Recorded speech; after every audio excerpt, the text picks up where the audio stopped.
Are you tired of letting your weaker self control your actions? The one that hits snooze, avoids hard work, gives up too soon, and keeps repeating the same mistakes. You know it's there. You've felt it taking over your days, your focus, your drive, but it doesn't have to stay that way. This video is a complete guide to help you break that pattern and take back control. You're going to learn how to face challenges directly, build real discipline, make decisions with confidence, and stay strong even when things feel uncomfortable. It's not about hype. It's about becoming someone who follows through, no matter how hard it gets. You'll walk away with the mindset and daily habits that push you forward without hesitation. So ask yourself, are you ready to finally stop holding back and start living like you mean it? Stay with me, because this is where the change really starts. Chapter 1. Reject comfort to grow your inner strength daily. If you want to build a life you're proud of, you have to start by doing something most people never do. You have to reject comfort. Not once, not twice, but every day, because comfort, while it feels good in the moment, will slowly steal your strength. It takes away your hunger. It weakens your will, and if you live there too long, it will convince you to settle for far less than you're capable of. Every day, there's a version of you that wants to take the easy way. It wants to sleep longer. It wants to avoid the hard conversations. It wants to escape responsibility. That version of you is not strong. That version is not honest. That version is not you at your best. It's the weaker version of you, and the longer you entertain it, the more it takes over your choices. You have to make a decision, not a someday decision, but a daily one. You have to say, I am not going to let comfort control my life anymore. Because the life you really want isn't found in comfort. It's found in the struggle to grow. It's found in discipline. It's found in the moments you choose action over excuses. That's where strength is built. People look for motivation, but what they need is a reason. A reason to wake up earlier. A reason to train harder. A reason to focus on their goals, even when they're tired. And that reason is this: you will never feel proud of yourself if you keep giving in to the weaker version of you. You will never feel proud if you keep saying, I'll do it later. You will never respect yourself if you keep letting the easy road become your only road. You don't grow when life is easy. You grow when life challenges you, and you face it head on. You grow when you show up, even when it's uncomfortable. Growth doesn't feel good at first. It burns, it pushes you. But that's the point. Every time you reject comfort, you're building something that matters. You're building a stronger mind. You're building a stronger will. You're building a better life. Discipline doesn't just happen. It's not given to you. It's created by doing hard things when you don't feel like doing them. If you only move when you feel good, you're never going to get far. But if you learn how to move when it's hard, you'll go farther than you ever thought possible. Most people never change because they're too comfortable. They hate their situation, but they don't hate it enough to get up and do something about it. They complain, but they don't act. They talk, but they don't change. That's because comfort makes you passive, and passivity makes you powerless. You need to feel the difference between comfort and growth. Comfort keeps you the same. Growth makes you better. Comfort keeps you weak. Growth makes you powerful. And you can't live in both. You've got to choose. Are you going to live your days pleasing your comfort or building your strength? Every morning is a test. The alarm goes off. Your body says stay. Your mind says later. And your future says now. That's your moment. That's your decision. That's when you kill the weaker version of you by getting up, getting focused, and doing what needs to be done. The weaker version of you doesn't want structure. It wants chaos. It wants to live by feelings. It wants to scroll, snack, sleep, and repeat. But that version of you is not going to get you anywhere. You're never going to reach your goals by giving in to that voice. You silence that voice by doing the opposite of what it wants. You make the call. You go to the gym. You read the book.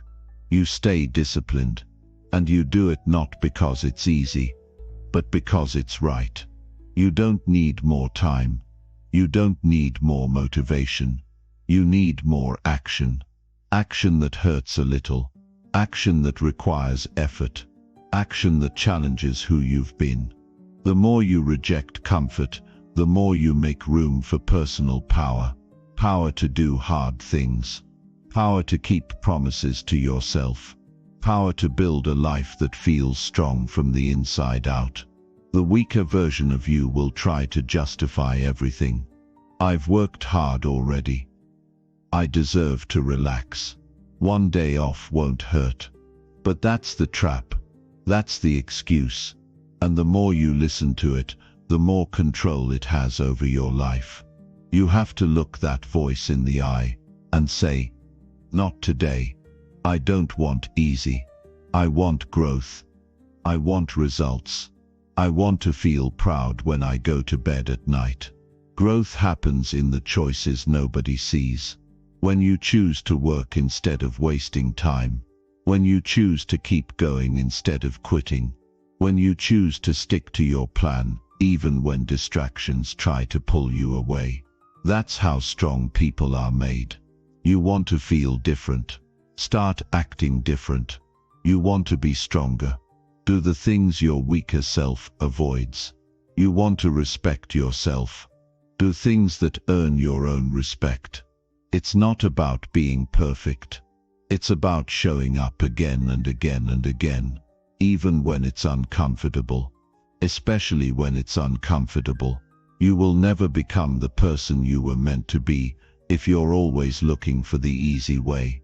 Strong people live by values. Weak people live by feelings. Values say get up and go. Feelings say stay here and rest. Values build a future. Feelings destroy your momentum. So you have to decide, what kind of life do you want? There is no success without pain. There is no growth without struggle. But there is also no pride without effort. And that's the payoff. Pride in yourself. Knowing you could have taken the easy way but you didn't. Knowing you had every excuse and still showed up. That kind of pride is worth every ounce of discomfort. Your future depends on the choices you make today. And every day you choose comfort. You delay your potential. Every day you choose growth. You move closer to it. It's not about being the best. It's about becoming better than who you were yesterday. That's the real win. People talk about confidence. But confidence doesn't come from talk. It comes from doing. From earning your own respect. From making promises to yourself and keeping them. From doing hard things and knowing you didn't quit. That's how confidence is built. Not through comfort. Through consistency. You want a better body. Reject comfort. You want a stronger mind. Reject comfort. You want real success. Reject comfort. That's the cost, and the sooner you pay it, the sooner you start to see results. Stop waiting for motivation. Start building habits. Stop chasing comfort. Stop chasing purpose. Stop feeding the weaker version of you. Start feeding the stronger one by showing up every day and doing the work. That's how change happens. Not in one day, but in every choice, in every decision to reject comfort and choose growth. You don't need to wait for a new year or a new week. You don't need to wait for anyone to give you permission. All you need is to decide that today you're going to stop living for comfort and start building strength. That today, you're going to stop letting the weak version of you call the shots. That today, you're going to act with courage, even when it's hard, especially when it's hard. That version of you who wastes time, skips goals, makes excuses, avoids discomfort, it needs to go. You can't let it drive your life any longer. It's taken enough already. Now it's your time. Your time to take over. Your time to rise up. Your time to say, I'm done living below my potential. Because you were made for more. And the only way to reach it is by killing off the parts of you that keep holding you back. That comfort zone, that fear, that hesitation, that self-doubt, it all has to go. And it won't go quietly. But if you stay consistent, if you keep showing up, if you keep pushing past what's easy, you'll kill that weak version of you day by day. And what's left will be someone strong, someone focused, someone proud of what they've built. You're not here to stay the same. You're here to grow. You're here to evolve. You're here to live strong. Think clear and act with purpose. And you do that by rejecting comfort and choosing strength. Daily. Not sometimes. Every single day. Because that's how you win the battle within. And that's how you become someone who truly earns their own respect. Chapter 2. Confront challenges to silence your weak inner critic. If you want to grow into a stronger, sharper, more capable version of yourself, you have to face something most people spend their whole lives avoiding. You have to confront your challenges. Not run from them, not cover them up, not pretend they don't exist. You have to look them in the eye and deal with them directly. Because every time you back away, every time you avoid, every time you make an excuse, your inner critic grows louder and more convincing. That weak inner voice, that part of you that says you can't do it, that you're not good enough, that you're going to fail, it feeds on your silence. It thrives when you hide. If you want to shut it down, you have to act. The truth is, your inner critic has no real power until you give it permission. It's not the challenge that breaks you, it's the way you respond to it. If you keep turning away from difficult things, you're training your mind to believe you're not capable. And once you believe that, it becomes your reality. The mind is always watching. It sees how you handle stress. It notices when you pull away. It remembers when you give up. And that voice inside starts to sound like the truth. But the moment you face a challenge with full effort, whether you win or lose, you begin to change the story. You take power back. You weaken the hold of that inner critic by showing yourself that you're willing to act even when you're afraid. And that simple decision to show up and face it starts to build a new kind of voice. A stronger one. A voice that says, I can figure this out. I can handle this. I'm not going to let fear decide who I become. Avoiding hard things creates temporary comfort and long-term regret.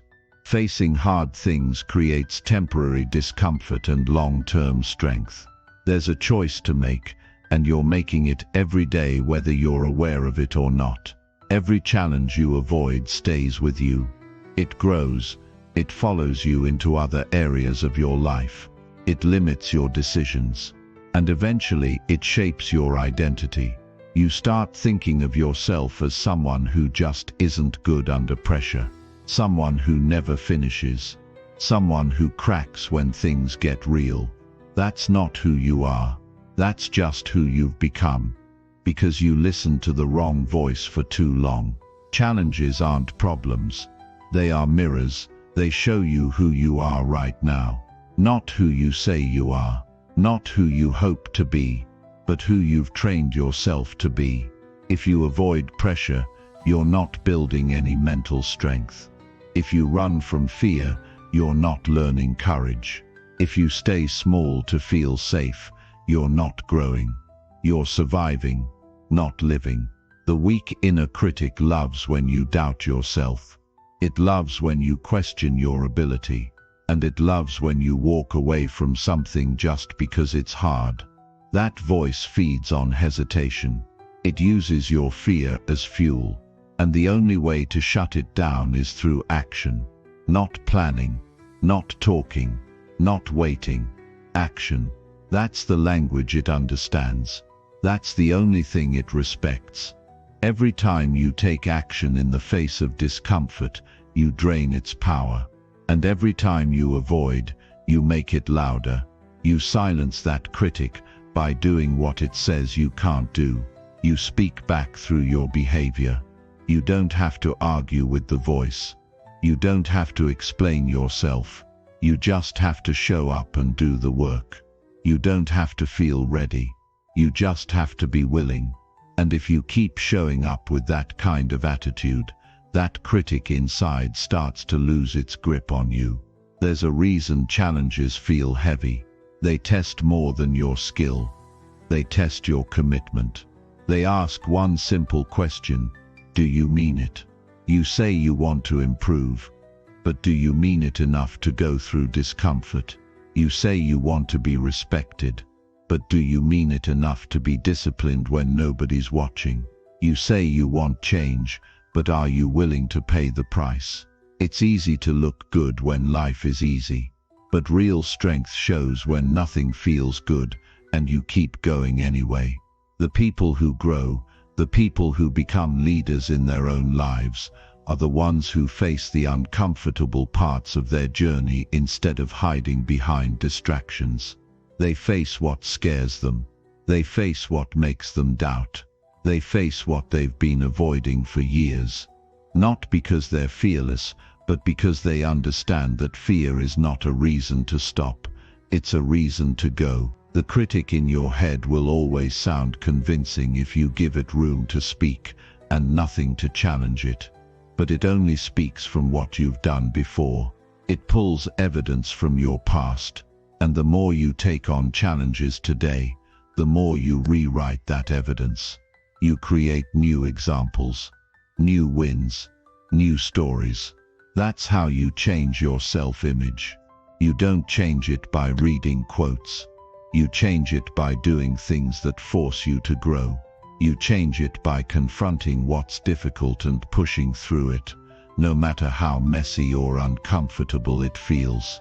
You don't silence your inner critic by being perfect. You silence it by being courageous. You don't need to win every battle. You just need to stop running from them. Because every time you run, the critic gains ground. And every time you fight, even if you fall short, you send a message. I'm not backing down. You already know the areas where you've been avoiding action. You already feel the weight of the things you haven't faced. You carry that. It doesn't go away on its own.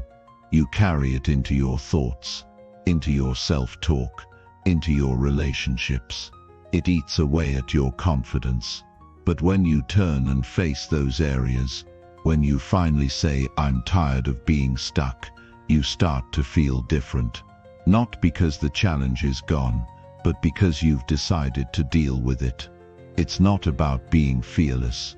It's about moving forward, while fear is still present. It's about feeling unsure, and still taking the next step. That's how strength is built. Not through comfort, not through praise, but through consistent confrontation with what's hard. You've been lied to if you think challenges are signs that something is wrong. Challenges are signs that you're being called to rise. They are opportunities to build proof that you are stronger than you thought. You don't find self-worth through comfort. You earn it by walking through fire. That's where pride is born. Nobody grows from staying the same. Nobody becomes powerful by doing what's easy. And nobody silences their inner critic by waiting for motivation. It's action that separates the weak from the strong. And that action starts with one choice. Stop running and start confronting. Not tomorrow, Not next week. Now you already have everything you need to take the first step. You don't need a perfect plan. You don't need to have all the answers. You just need a willingness to face what's holding you back. Whether it's fear of failure, fear of judgment, fear of looking foolish, none of those things are stronger than your ability to act. You don't overcome them by thinking. You overcome them by moving. Take the risk. Make the call. Have the difficult conversation. Step into the unknown. You don't need to feel confident to begin. Confidence comes after. It's earned, not given, and it starts to grow the moment you choose to face what you once avoided. This is how you change your life. One challenge at a time, one confrontation at a time, one bold action at a time, and with each step, that inner critic grows quieter, weaker, less relevant, not because it disappeared, but because you've stopped giving it control. You were not born to shrink. You were not made to hide. You are here to rise, to take on hard things, to build a mind and a body that reflects your potential. And that starts by facing what scares you. That starts by doing the work. That starts by choosing growth over safety every single time. There's no shortcut. There's no easier way. But the payoff is real. You wake up with clarity. You move through life with direction. You look in the mirror and respect the person staring back at you, because you know you've earned it. So stop feeding the voice that says you're not enough. Stop giving power to doubt. Stop making excuses that keep you small. Start facing challenges with full force. Start doing things that make you stronger. Start becoming the person you were meant to be. Not someday, but right now. That weak inner critic can't survive when you're on fire with purpose. It can't stand up to action. It can't argue with progress. So give it nothing to work with. Give it no reason to speak. Fill your days with so much growth, so much discipline, so much action that the voice simply fades out. This is your path now. Not the easy one. Not the comfortable one. The one that demands more from you. The one that challenges you to be better. The one that forces you to rise. And you're ready. You know it. Now it's time to act like it. Chapter 3. Remove excuses blocking your path to powerful action. If you want to move forward in your life, you must deal with one hard truth. Your excuses are in the way. They're not just small thoughts. They're the walls between you and everything you say you want. As long as you keep making excuses, you're choosing to stay stuck. You can't grow when you're constantly explaining why you haven't. Excuses are not facts. They are choices. They're stories we tell ourselves to feel better about not doing what we should be doing. And the longer you believe those stories, the harder it becomes to take powerful action. Excuses don't show up as loud voices. They don't knock on your door and introduce themselves. They hide in your language. They hide in how you think. They show up as "I'm too tired. I don't have time. I don't feel ready. I'm not like them. It's too late for me." And when you say them often enough, you start to believe they're the truth. But deep down, you know they're not.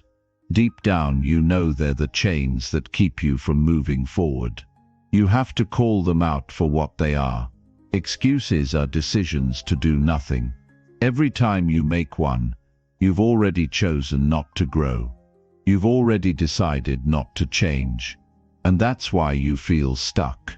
Not because you're unlucky. Not because life is unfair. But because you've let those excuses win too many battles. It's time to stop giving them room in your mind. Nobody ever changed their life by waiting for better conditions. Waiting is just another excuse in disguise. You don't need the perfect timing. You don't need more energy. You don't need to be fully prepared. What you need is the courage to stop making excuses and start moving forward in whatever way you can. The people who make progress in life aren't the ones with perfect plans. They're the ones who take action without relying on perfect conditions. Every excuse has one goal: to protect your comfort. It tries to keep you safe from effort, from risk, from responsibility. But in doing that, it also keeps you away from progress, from growth, from everything meaningful. If you want real success, you have to reject the comfort that excuses offer. You have to break free from the lie that there's always tomorrow. There isn't. All you have is now. When you stop making excuses, you begin to see how capable you really are. You start to take ownership of your time, your choices, your effort. You stop blaming your past, your situation, other people. You stop looking for someone to rescue you. That's when you become powerful. Because the person who takes responsibility gains control. And the person who has control can make change happen. Look at your life. Look at where you are. If you're not where you want to be, ask yourself one honest question. What excuse have I been living with? It might be about time. It might be about fear. It might be about the past. But whatever it is, it has to go. You can't hold on to your excuses and expect to create a better future. You have to pick one. Your excuses or your goals. Your comfort or your potential. You can't have both. You don't need to convince anyone else to believe in you. You need to stop convincing yourself that you're not ready. Most of the time, excuses are just fear in disguise. You're afraid of failing. You're afraid of being judged. You're afraid of giving your all and still not making it. That fear is natural, but it's not a reason to stop. It's a reason to rise. The only way to beat fear is by doing the thing you're afraid of.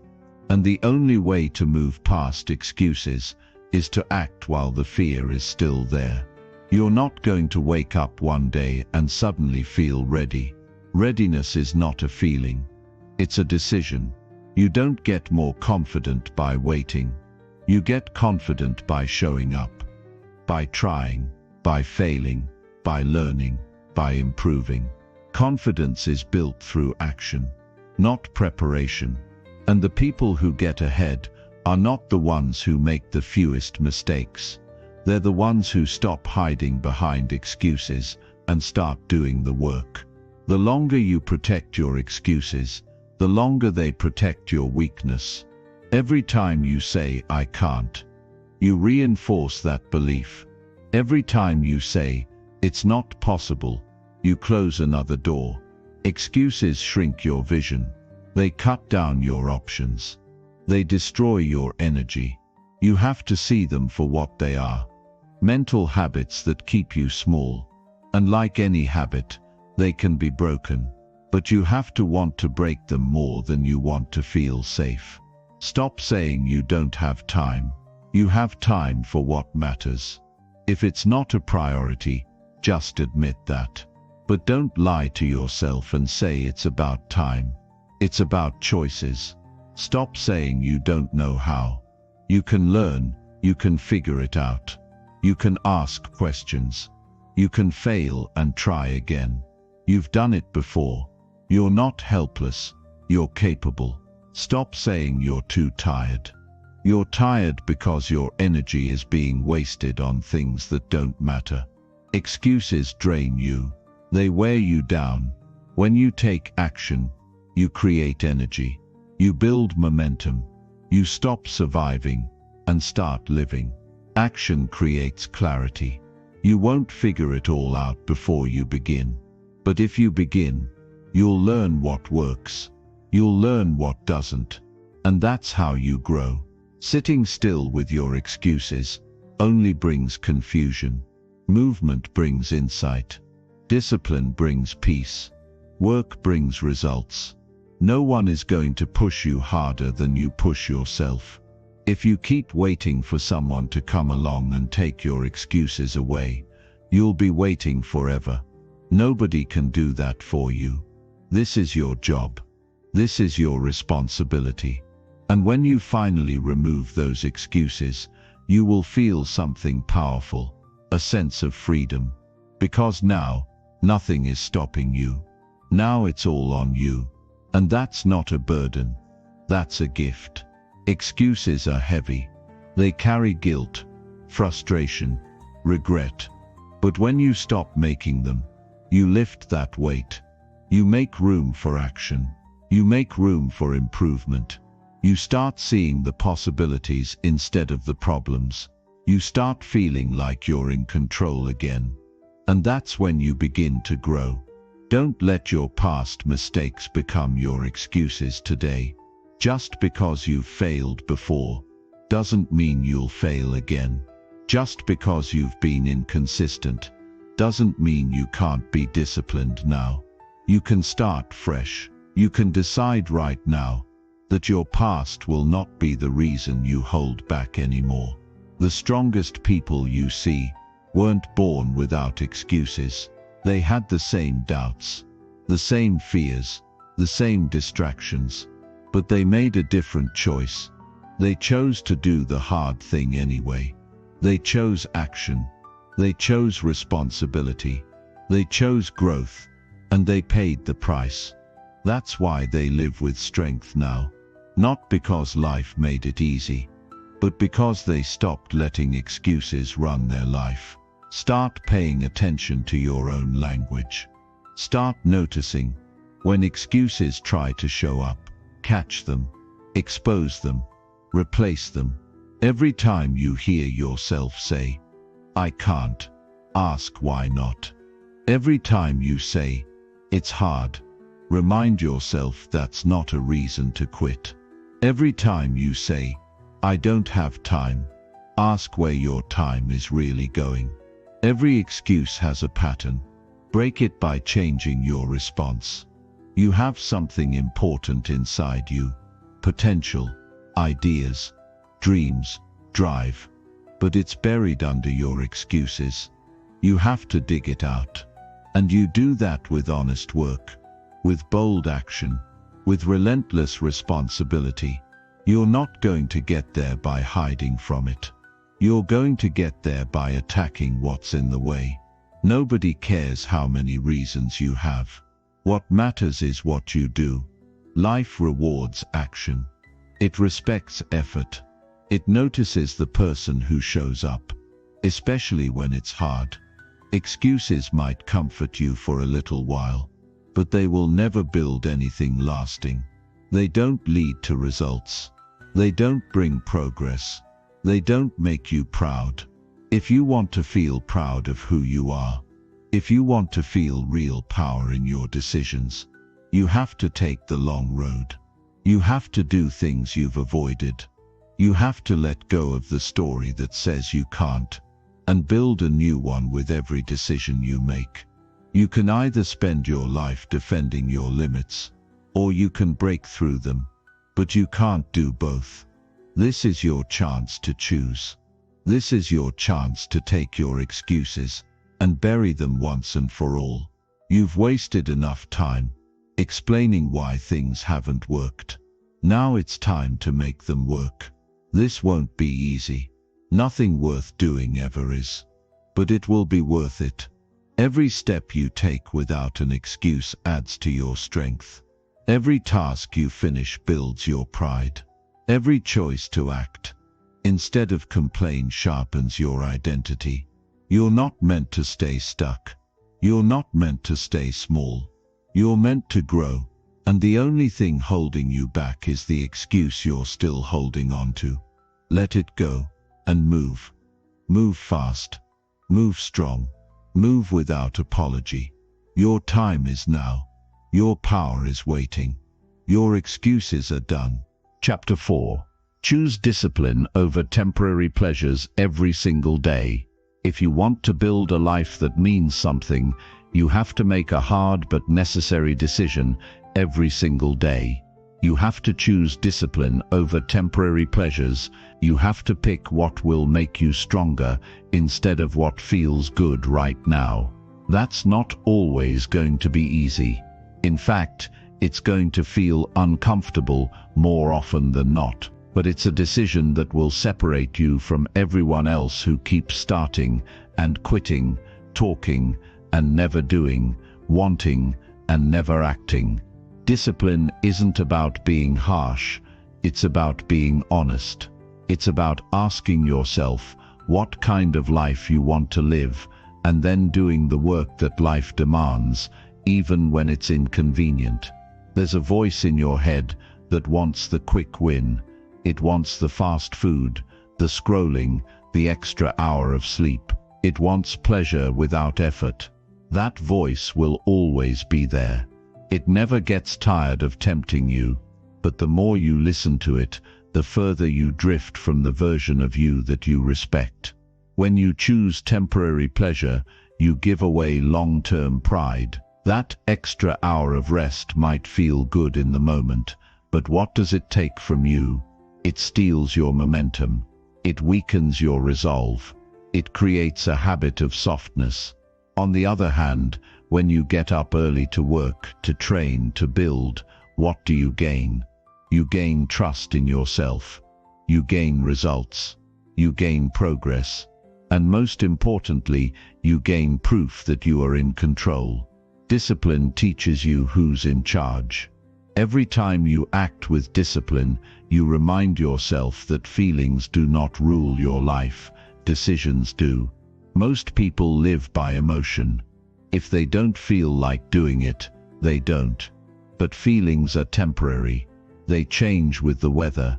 They're unstable. That's why building your life on them is dangerous. Discipline is the opposite. Discipline stays when feelings leave. It shows up when motivation disappears. It's the choice to act because the goal is important, not because the mood is right. You already know what happens when you give in to every small desire.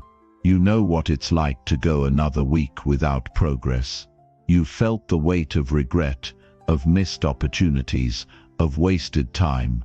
That doesn't feel good. It doesn't bring peace. It brings frustration. It brings self-doubt, and it grows louder the more you feed it with poor choices. The solution isn't complicated. It's simple. You make a decision to choose discipline again and again. You put your phone down when you want to scroll. You say no to distractions when your goals need your attention. You stick to your plan even when no one is watching. That's the daily work. That's how you build strength. Not with inspiration quotes or motivational highs, but with consistent action when it matters most. Every day is a test of how badly you want the life you say you want. There will always be easier options. There will always be something more comfortable, more enjoyable, more fun. But those things are a trap when taken at the wrong time. You don't need more entertainment. You don't need more breaks. You need more discipline. And discipline only grows when you deny the urge to quit and do the right thing anyway. When you practice discipline, you create a quiet confidence that no one can take from you. You don't have to say much. You don't have to prove anything to anyone. Because inside you know you're doing what's required. You know you're not lying to yourself. That kind of power is rare. Most people have given up control of their decisions. They've made comfort the standard and wonder why they feel lost. You don't have to be like that. You can choose differently. You can create a life that reflects effort, not excuses. And that starts with one simple question: what matters more to me right now? The short-term pleasure or the long-term reward? Ask it every time you want to cut corners. Ask it when the bed feels warm and the gym feels cold. Ask it when your goals feel far away. That question will guide you. It will remind you of your standards. The more disciplined you become, the fewer regrets you carry. Because you're living aligned with your vision. You're not chasing highs. You're building habits. And those habits are shaping you into someone dependable, focused, powerful. People will see the change in you. They'll notice the difference, but more importantly, you'll feel it. You'll feel proud, not just for what you've accomplished, but for the kind of person you've become in the process. Discipline doesn't mean you never rest. It means you rest with intention, not escape. It means you eat to fuel, not to numb. It means you delay the fun because you value the win. That's not suffering. That's wisdom. That's maturity. That's living on purpose. Pleasure fades. Discipline builds. Pleasure gives you a moment. Discipline gives you a future. There's a cost to both. With pleasure, the cost comes later. Regret, missed chances, wasted days. With discipline, the cost comes now. Effort, discomfort, focus. But the reward is bigger, and it lasts longer, and it makes you feel something pleasure never can. Pride that you earned every bit of it. Start with one area of your life. Just one. Maybe your health. Maybe your finances. Maybe your learning. Take one thing you've been letting slide and bring discipline into it. Set a standard and refuse to lower it. If you say you'll work out 3 days a week, then work out 3 days a week. No matter what. If you say you'll stop wasting money, then track every dollar. If you say you'll learn a new skill, then block time for it like it's your job. Don't wait for motivation. Don't hope to feel inspired. Just act, and let action build your confidence. Let consistency build your momentum. Let results build your belief. The more you do this, the more natural it becomes. It won't always be a fight. Eventually, discipline becomes your normal. It becomes who you are. And when that happens, you're no longer chasing success, you're becoming it. When the temptation to take the easy road shows up, remember what it costs you. Remember the empty feeling after giving in. Remember the disappointment of falling short. Use that as fuel. Use it to remind yourself why you're choosing differently now. You don't have time to waste. You don't have energy to spend on things that don't move you forward. You have goals. You have potential. You have a standard to uphold. You've spent enough time letting pleasure control your choices. It hasn't brought you peace. It hasn't made you stronger. It hasn't built anything solid. Now is the time for discipline. Now is the time to build a foundation that lasts. A body you respect. A mind you trust. A life that reflects your effort. That's what discipline gives you. Stop making room for distractions. Stop feeding the habits that slow you down. Start moving with purpose. Start choosing what will serve you long after the moment has passed. That's what separates the ones who grow from the ones who stay stuck. It's not talent. It's not luck. It's discipline. And that's a decision you make every day. This is how you change. You don't wait. You don't wish. You decide. You act. You repeat. You live by standards, not feelings. You train your mind to serve your goals, not your urges. You become someone who follows through. Someone who can be counted on. Someone who doesn't fold under pressure. Discipline gives you your life back. It hands you control. It clears the noise. It pushes you through the days when everything feels heavy. It makes you sharp. It makes you focused. It makes you reliable. And it creates a future you can be proud of. You have that power. Right now, you don't need to change your whole life overnight. You just need to start choosing discipline in small moments, over and over, until it becomes who you are. And once you do, everything changes. Your work improves. Your health improves. Your relationships improve. Because you're not operating on impulse anymore. You're operating on principle. You're building a life by design, not by default. You are not here to coast. You are here to rise. You are not here to waste your time. You are here to build something meaningful. And that will only happen when you stop chasing temporary pleasure and start practicing daily discipline. That's the way forward. That's the way to strength. That's the way to lasting success. Chapter 5. Face your fears and prove your courage consistently. If you want to grow stronger, sharper, and more certain of yourself, you have to face what you fear, not once in a while, not when it feels convenient. You have to face your fears consistently. That's how courage is built. It's not something you wait for, it's something you earn through action. Courage grows every time you do something that scares you and you refuse to let it stop you. That's how people change. That's how self-respect is developed. You prove your courage not by talking about it, but by showing up when it matters most. Fear doesn't mean you're weak. It means you're human. But what you do with that fear is what makes the difference between a life of regret and a life of power. Some people spend years avoiding what they know they need to do. They stay in their comfort zone. They protect themselves from discomfort. And in doing that, they lock themselves inside a life that never evolves. That's not freedom. That's a slow kind of failure. You don't escape fear by hiding. You escape it by walking through it. Courage doesn't always feel loud. Sometimes it's quiet. It's you standing up for yourself in a moment when it would be easier to stay silent.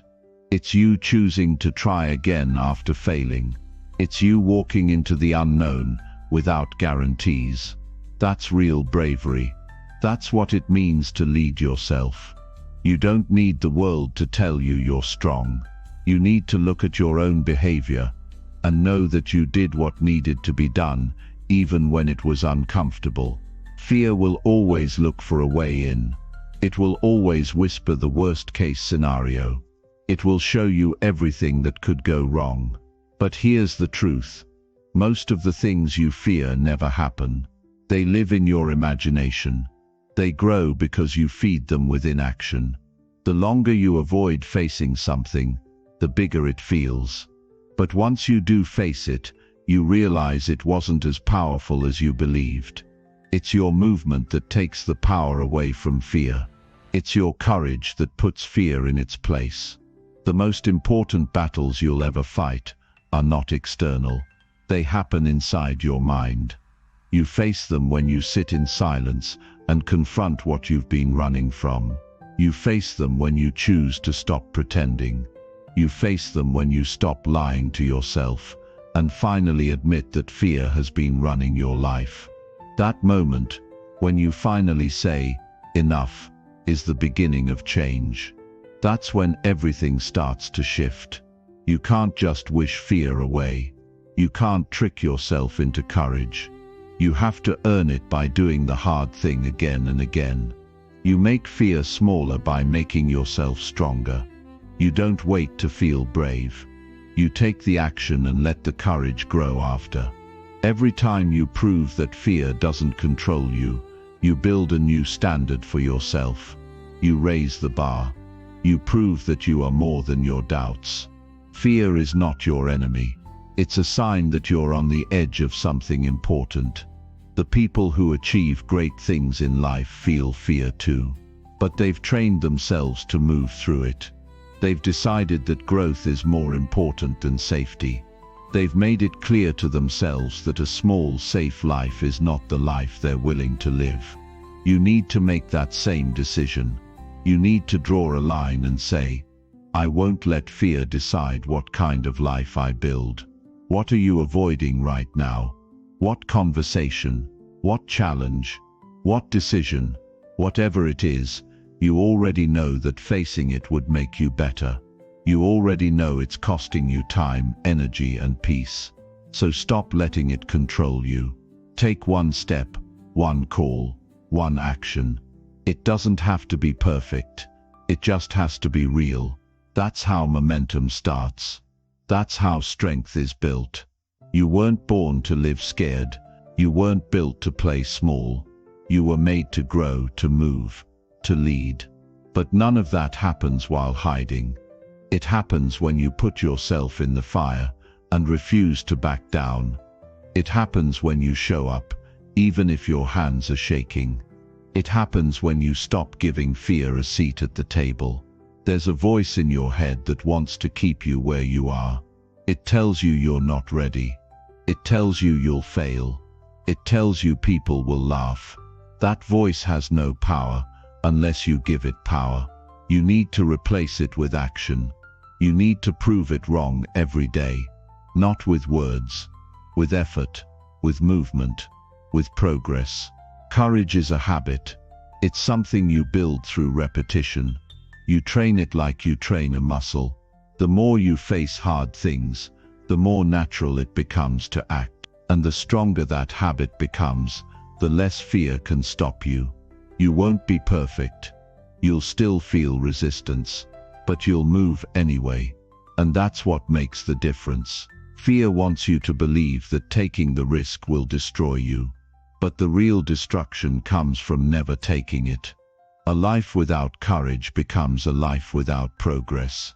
You don't learn, you don't stretch, you don't experience the fullness of what you're capable of. And that's a tragedy, because you have so much more inside you than fear wants you to believe. You owe it to yourself to find out who you are, without fear in charge. You owe it to yourself to step into the unknown and see what you're really made of.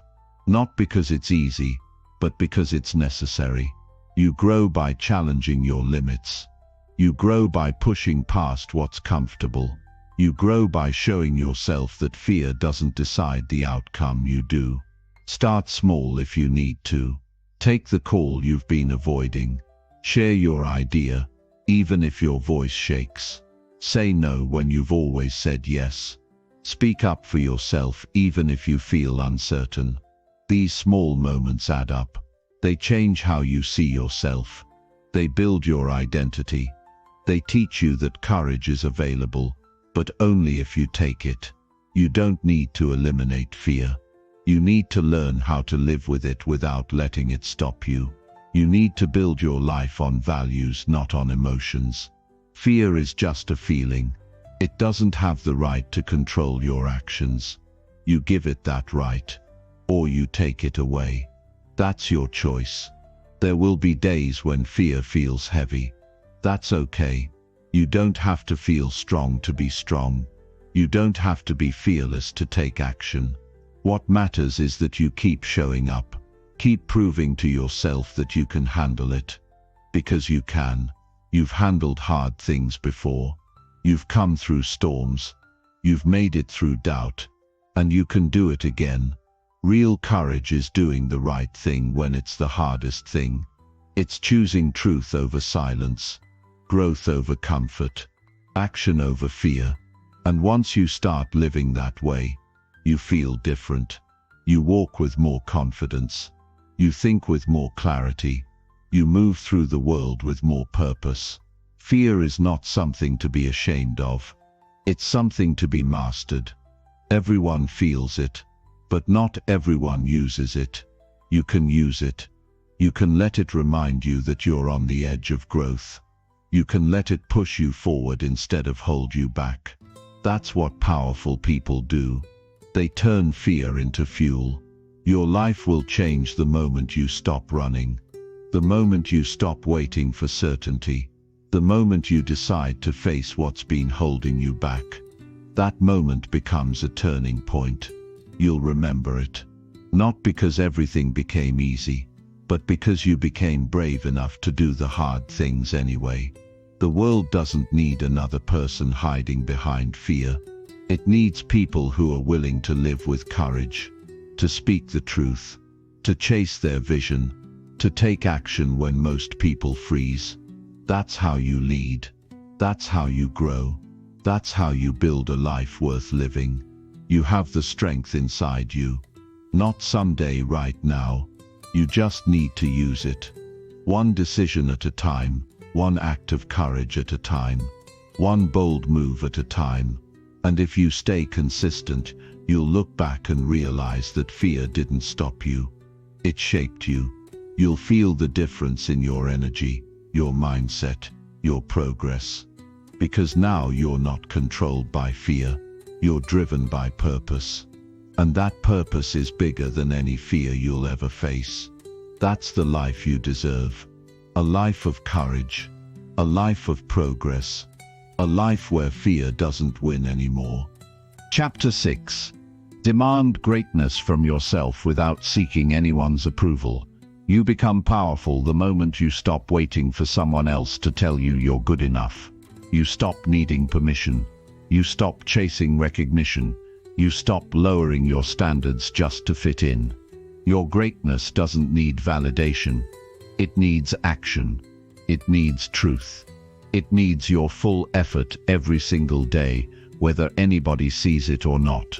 You have to learn how to hold yourself to a higher standard than the world ever will. You have to raise your own expectations and rise to meet them, not because someone else demands it, but because you refuse to live below your best. The world will always have opinions. Some will applaud you, some will doubt you, some won't even notice. That's fine. Let them talk. Let them guess. Let them judge. You're not doing this for their approval. You're doing it because you have a responsibility to yourself to become everything you're capable of being. Living for approval is a trap. It pulls you away from your mission. It clouds your decisions. It turns your focus into noise. The moment you try to please everyone, you lose yourself. The people who reach real greatness are not the ones who try to impress the world. They are the ones who impress themselves by staying true to their values, by showing up when it's hard, by pushing their limits even when no one is watching. You don't need a crowd to become excellent. You don't need praise to be consistent. You don't need someone cheering for you to put in the work. That's what separates the strong from the average. Strong people build their identity from within. They don't need likes, claps, or compliments to know they're doing the right thing. Make it your goal to respect yourself. Make it your goal to look in the mirror and feel proud of how you think, how you act, how you show up. Stop seeking attention and start seeking mastery. Start seeking discipline. Start seeking truth. What matters is who you are when nobody's looking. What matters is whether you're living with honesty and responsibility. You can lie to others and fool the world, but you can't lie to yourself. And deep down, you know when you're slacking. You know when you're settling. You know when you're pretending to be more than you are. You don't need someone to hand you confidence. You need to earn it through hard work, through discipline, through high standards. You earn it by demanding more from yourself in silence. You earn it by being honest about your weaknesses and doing something about them. You earn it by setting a bar and refusing to drop it, no matter who's watching. That's how you build a foundation that lasts. That's how you build a life that makes sense to you, even if it doesn't make sense to anyone else. The minute you stop living for applause, you gain power. You stop bending. You stop shrinking. You stop comparing. You start building. You start growing. You start becoming someone who leads themselves. That's what self-respect is. It's not built by being liked. It's built by doing the hard things you promised yourself you'd do. And when you do those things consistently, something shifts inside you. You no longer need to convince people of your worth. You feel it. Your energy should go into progress, not into convincing. The world doesn't owe you recognition. It doesn't owe you attention. And chasing that is a waste of your time. What you owe is to become someone you admire. You owe it to yourself to stop playing small. You owe it to yourself to stop doing the bare minimum. You owe it to yourself to stop making excuses. Your goals don't need to be accepted by others. They just need to be pursued by you, every single day, with full intensity. Standards are personal. Nobody else can set them for you. Nobody else can maintain them for you. You have to wake up every day and decide who you're going to be. You have to look at your habits, your attitude, your routines, and ask one question: are these helping me grow, or are they keeping me stuck? Greatness is not given, it's demanded. It's created by daily choices that require effort and discomfort. It's built by saying no to distractions. It's built by saying yes to discipline. There's nothing weak about wanting to be excellent. There's nothing wrong with wanting more from yourself. What's weak is needing someone else to say it's okay. What's weak is hiding behind approval before taking action. What's weak is waiting for praise before showing up fully. Stop waiting, stop asking, stop hesitating, start becoming, start working, start holding yourself to a higher level. Do it quietly, do it consistently, do it for yourself. You're not in competition with anyone. Your standard is your own, your pace is your own, your definition of success is yours to define. But once you define it, chase it with everything you've got. Don't settle, don't lower the bar to fit in. Raise your actions to meet it. Set goals that push you to your edge, and hold yourself accountable to them. That's where growth is. That's where confidence is built. Not in getting it perfect, but in refusing to settle for less than your best. There will be days when you feel alone, days when no one sees your effort, days when it feels like nobody cares about what you're doing. Don't let that stop you. You're not doing it for their attention. You're doing it because you made a promise to yourself. A promise to show up. A promise to stay consistent. A promise to grow into someone you can be proud of. Keep that promise. That promise matters more than anyone's approval ever will. Approval fades, but self-respect stays. People change their minds, but your habits, your choices, your growth, that's yours. And that's what builds real success. That's what builds a strong mind. That's what makes you unshakable. Don't wait for someone to say you've made it. Decide it, prove it, become it. You will never rise above the standard you set for yourself. So raise it, then meet it, then raise it again. That's how you build strength. That's how you build pride. That's how you build a life that lasts. Start demanding more from your time. Start demanding more from your mindset. Start demanding more from your focus. Your future depends on it. Nobody else is responsible for your success. Nobody else is responsible for your growth. This is your life, your job, your mission. Take ownership of that. Stop pointing fingers. Stop waiting for someone to notice your potential. Notice it yourself. Then get to work. Not once, not sometimes, but every single day, without needing a pat on the back. You don't need to be seen. You need to be consistent. You don't need to be praised. You need to be disciplined. You don't need to be perfect. You need to be honest. Every step counts. Every habit matters. Every decision adds up. You're building something, and that something is you. Don't let anyone or anything get in the way of that. Stay focused. Stay grounded. Stay relentless. Cut out the noise. Cut out the distractions. Cut out the need to impress. You don't have time for that. You have work to do. You have goals to chase. You have greatness to demand from yourself. That's the mindset that creates a powerful life. One built on values, not validation. One built on effort, not applause. One built on consistency, not recognition. You don't have to wait to be chosen. You choose yourself. Every morning, every decision, every time you feel tired but keep going. That's what winners do. That's what leaders do. That's what people with real confidence do. The world may never understand your vision. It doesn't have to. As long as you understand it, that's enough. Walk your path. own your journey. Push yourself, not for attention, but for growth.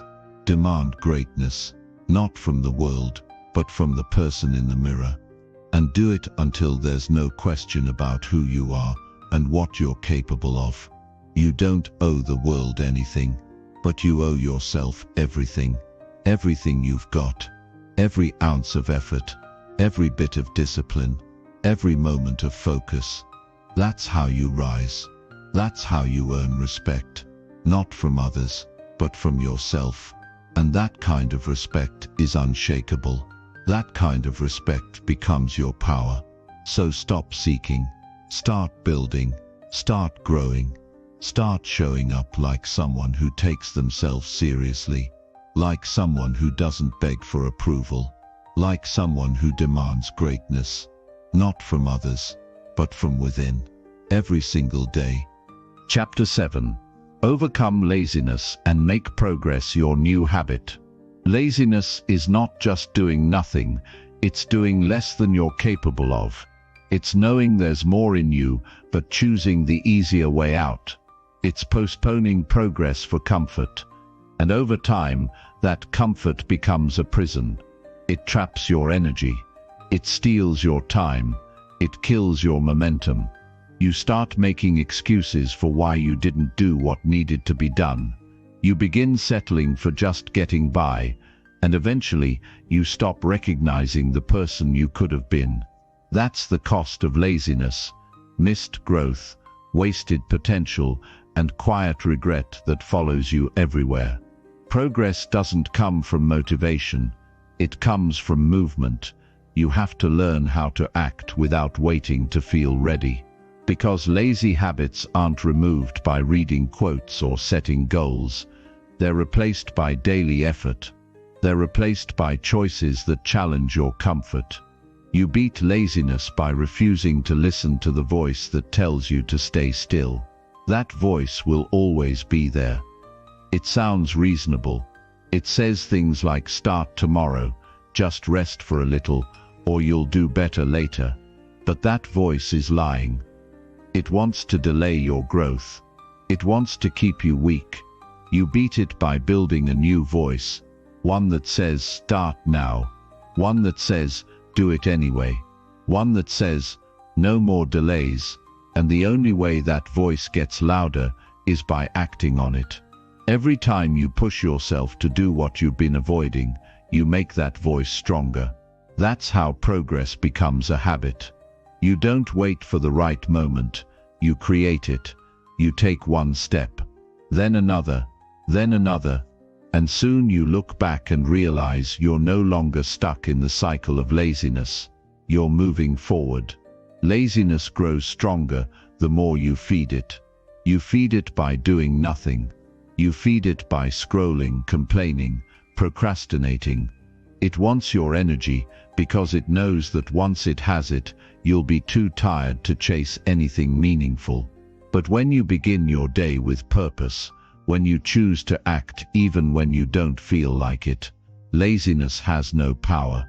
You starve it by doing the work. You weaken it by sticking to your plan. You bury it by building new routines that demand progress. The body gets tired, but the mind gives up first. Laziness isn't a physical problem. It's a mental one. It's the belief that you can put things off and still expect change. But nothing happens by chance. You won't wake up one day in shape, focused, successful, or disciplined. That kind of life is built step by step, day after day, in the little moments when you choose action over rest.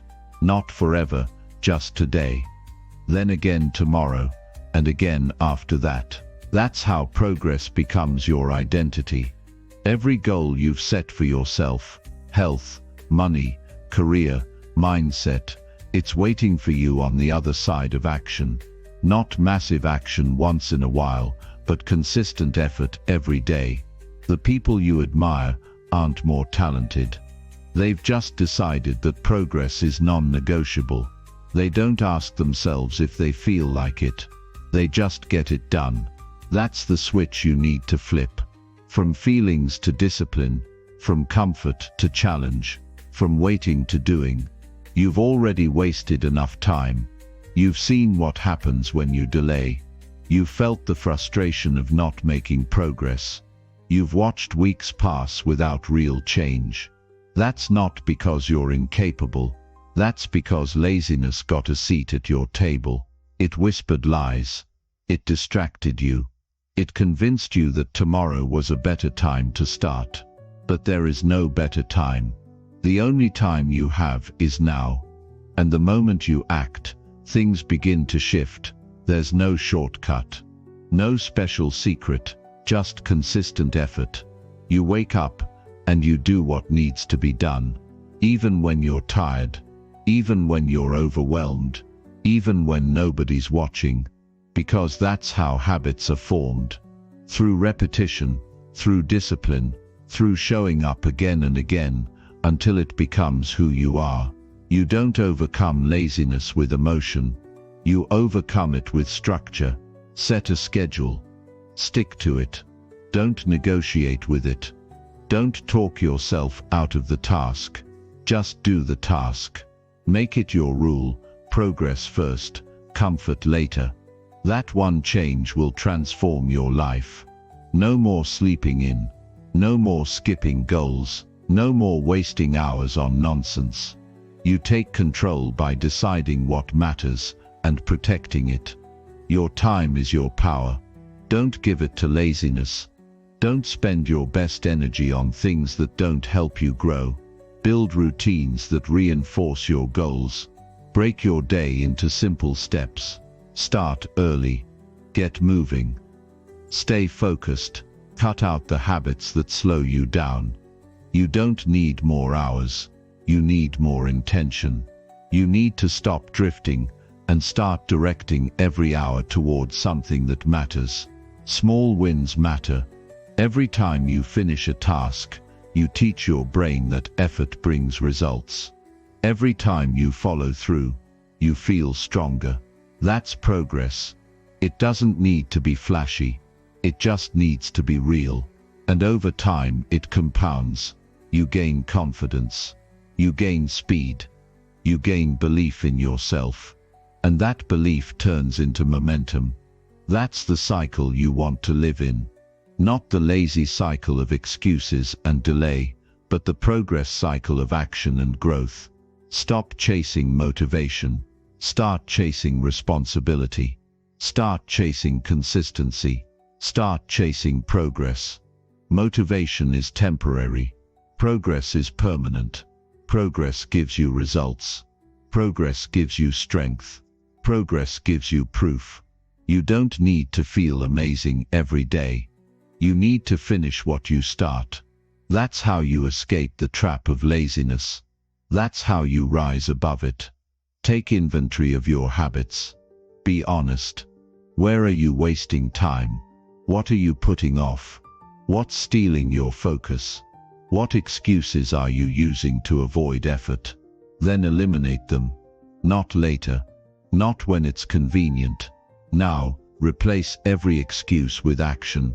Replace every lazy moment with one step forward. You don't need to do everything at once. You just need to keep moving. Progress isn't about speed. It's about direction. 1 hour of deep focus beats 10 hours of scattered effort. One act of discipline beats a week of good intentions. You don't need to be extreme. You need to be consistent. Build systems that support you. Plan your day. Stick to your routines. Make effort automatic. That's how you win over laziness. Not with bursts of energy, but with relentless follow-through. You're not stuck. You're not lazy by nature. You're just living below your ability. You've trained yourself to avoid discomfort, but you can retrain yourself. You can rewire your patterns. You can build a new rhythm, and that rhythm is built by choosing effort over ease, day after day, until it becomes your default. You won't always see progress right away. That's normal. Progress takes time. But don't mistake the lack of visible results for failure. The change is happening. inside you, in your mind, in your habits, in your focus. Keep going. Keep doing the work. Keep showing up. That's the secret. That's the whole formula. People will wonder what changed. They'll ask how you became more focused, more disciplined, more reliable, and you'll know it wasn't luck. It was daily action. It was effort without applause. It was working when others rested. It was being consistent when others gave up. It was rejecting laziness and making progress your new habit. You are capable of so much more, but you'll never know that as long as laziness is in control. So today, draw the line. Decide that you're done living below your potential, done waiting, done making excuses, done putting it off. From now on, it's effort first, it's purpose first, it's progress every single day. You don't have to be perfect. You don't have to have it all figured out. You just have to do something real, something intentional, something now. That's how progress begins. That's how laziness ends. That's how a new version of you starts to rise.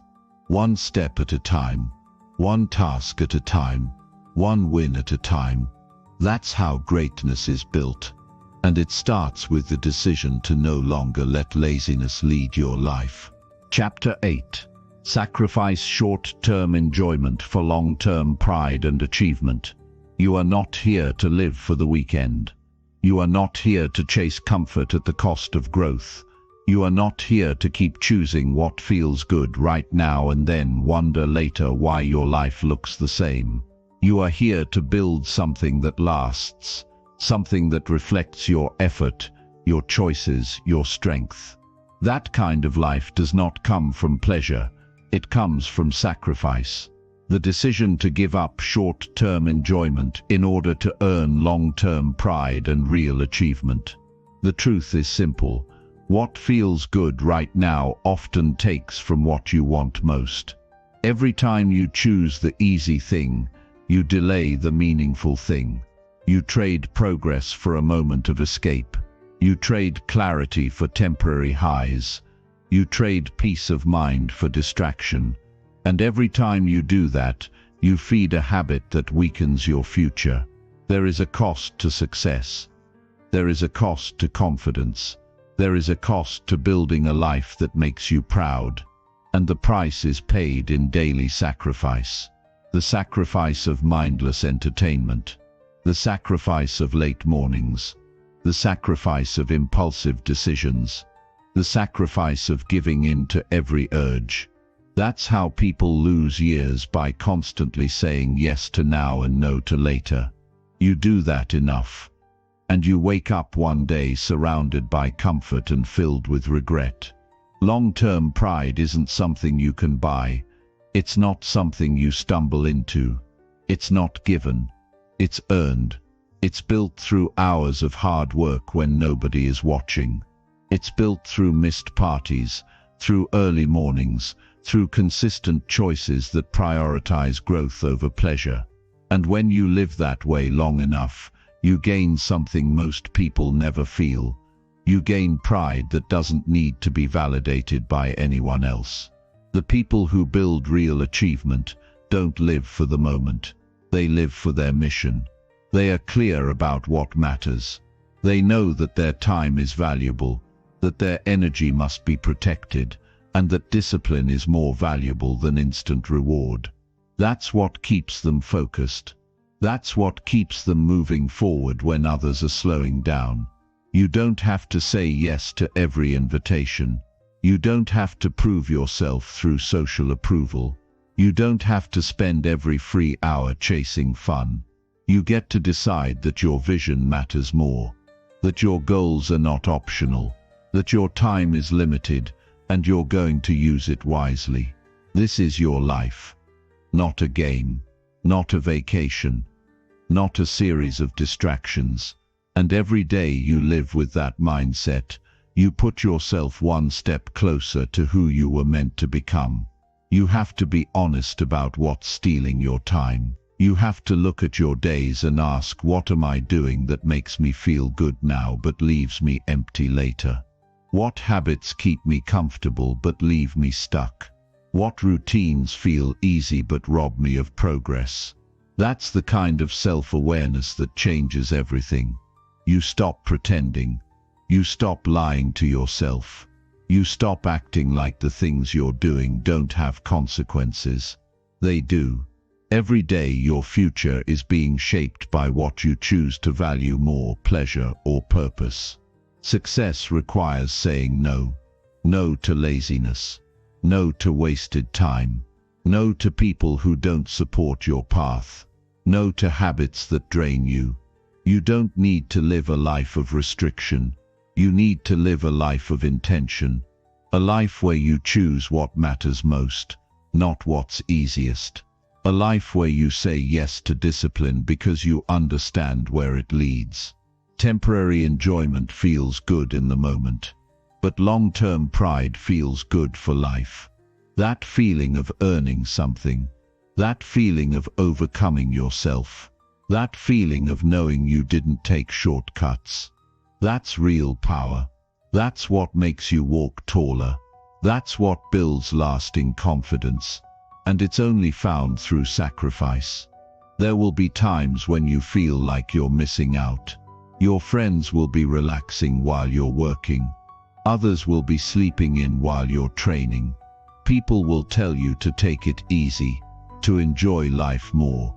But they don't know your goals. They don't know your standards. They don't feel your hunger. They don't carry your vision.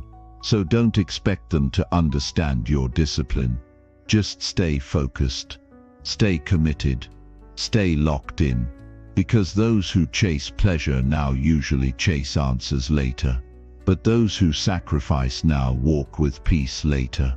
You decide which path you want to take. There is nothing wrong with rest. There is nothing wrong with joy, but it has to come after the work is done.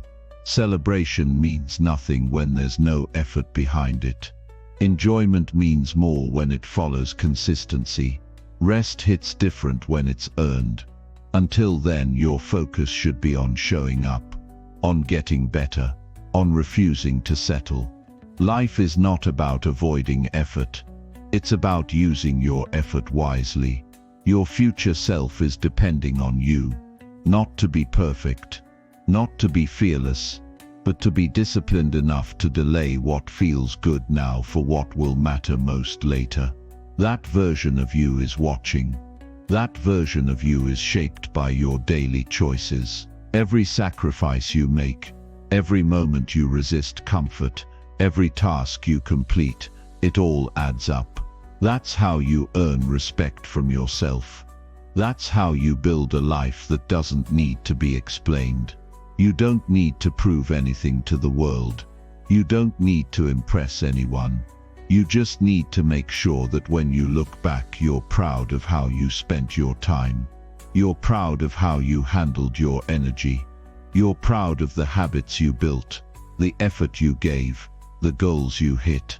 That pride doesn't come from hoping. It comes from working, from choosing the long road, from pushing when most people quit. There is no achievement without sacrifice. None. Not in health, not in business, not in mindset, not in relationships. It always requires you to give up something easy for something better. And the sooner you learn to say no to what distracts you, the faster you gain control over your life. You don't need everything now. You don't need to indulge every desire. You need to stay hungry. You need to stay focused. You need to stay loyal to your mission. This is what separates the average from the driven. The average person lets the day decide. The driven person decides how the day will go.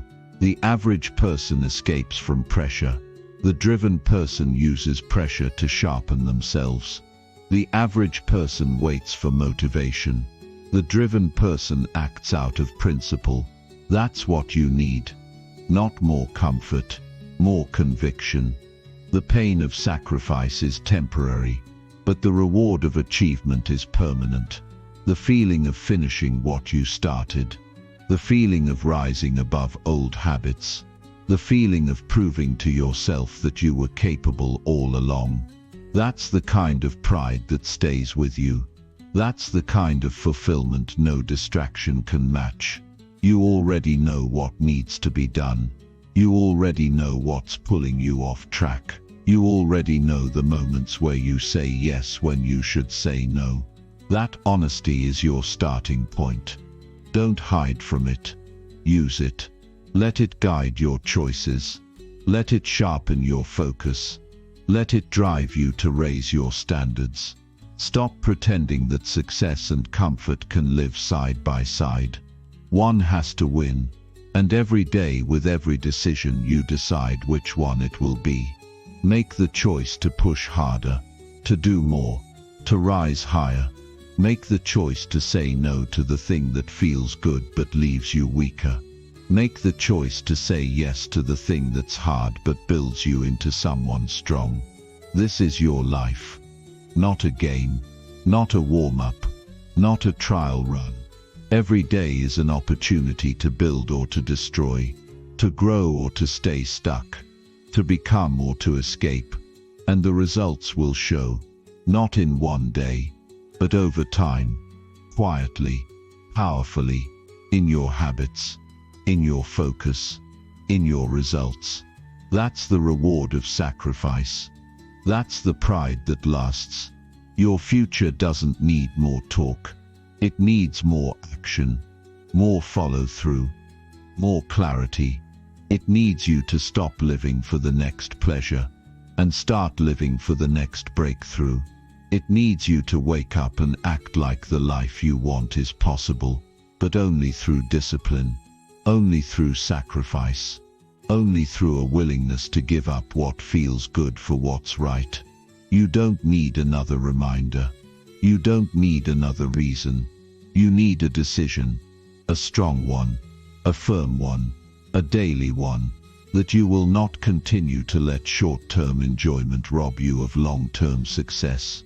That from this point forward, you will trade the easy win for the long-term reward. You will look back one day and say, I made the right choices. I earned this life. I didn't settle. Nothing feels better than earning what you have. Nothing beats the peace that comes from knowing you gave it everything. That kind of life is waiting for you, but you have to choose it. Every day, through every sacrifice, through every no, through every hour of focused work. That's where the pride lives. That's where achievement is built. And that's the life worth living. Chapter 9. Replace weak thoughts with powerful beliefs about yourself. You are not your thoughts. You are the one who chooses which thoughts to keep and which ones to remove. You are not a prisoner to doubt. You are not a victim of fear. But for too long, you've believed the wrong things about yourself. You've accepted thoughts that limit you. You've repeated lies in your mind so many times that now they feel like facts. I'm not good enough. I'll never change. I always fail. Those words may have been there for years, but they are not the truth. They are not who you are. They are not who you have to be. Weak thoughts do not belong in the mind of someone who is trying to grow.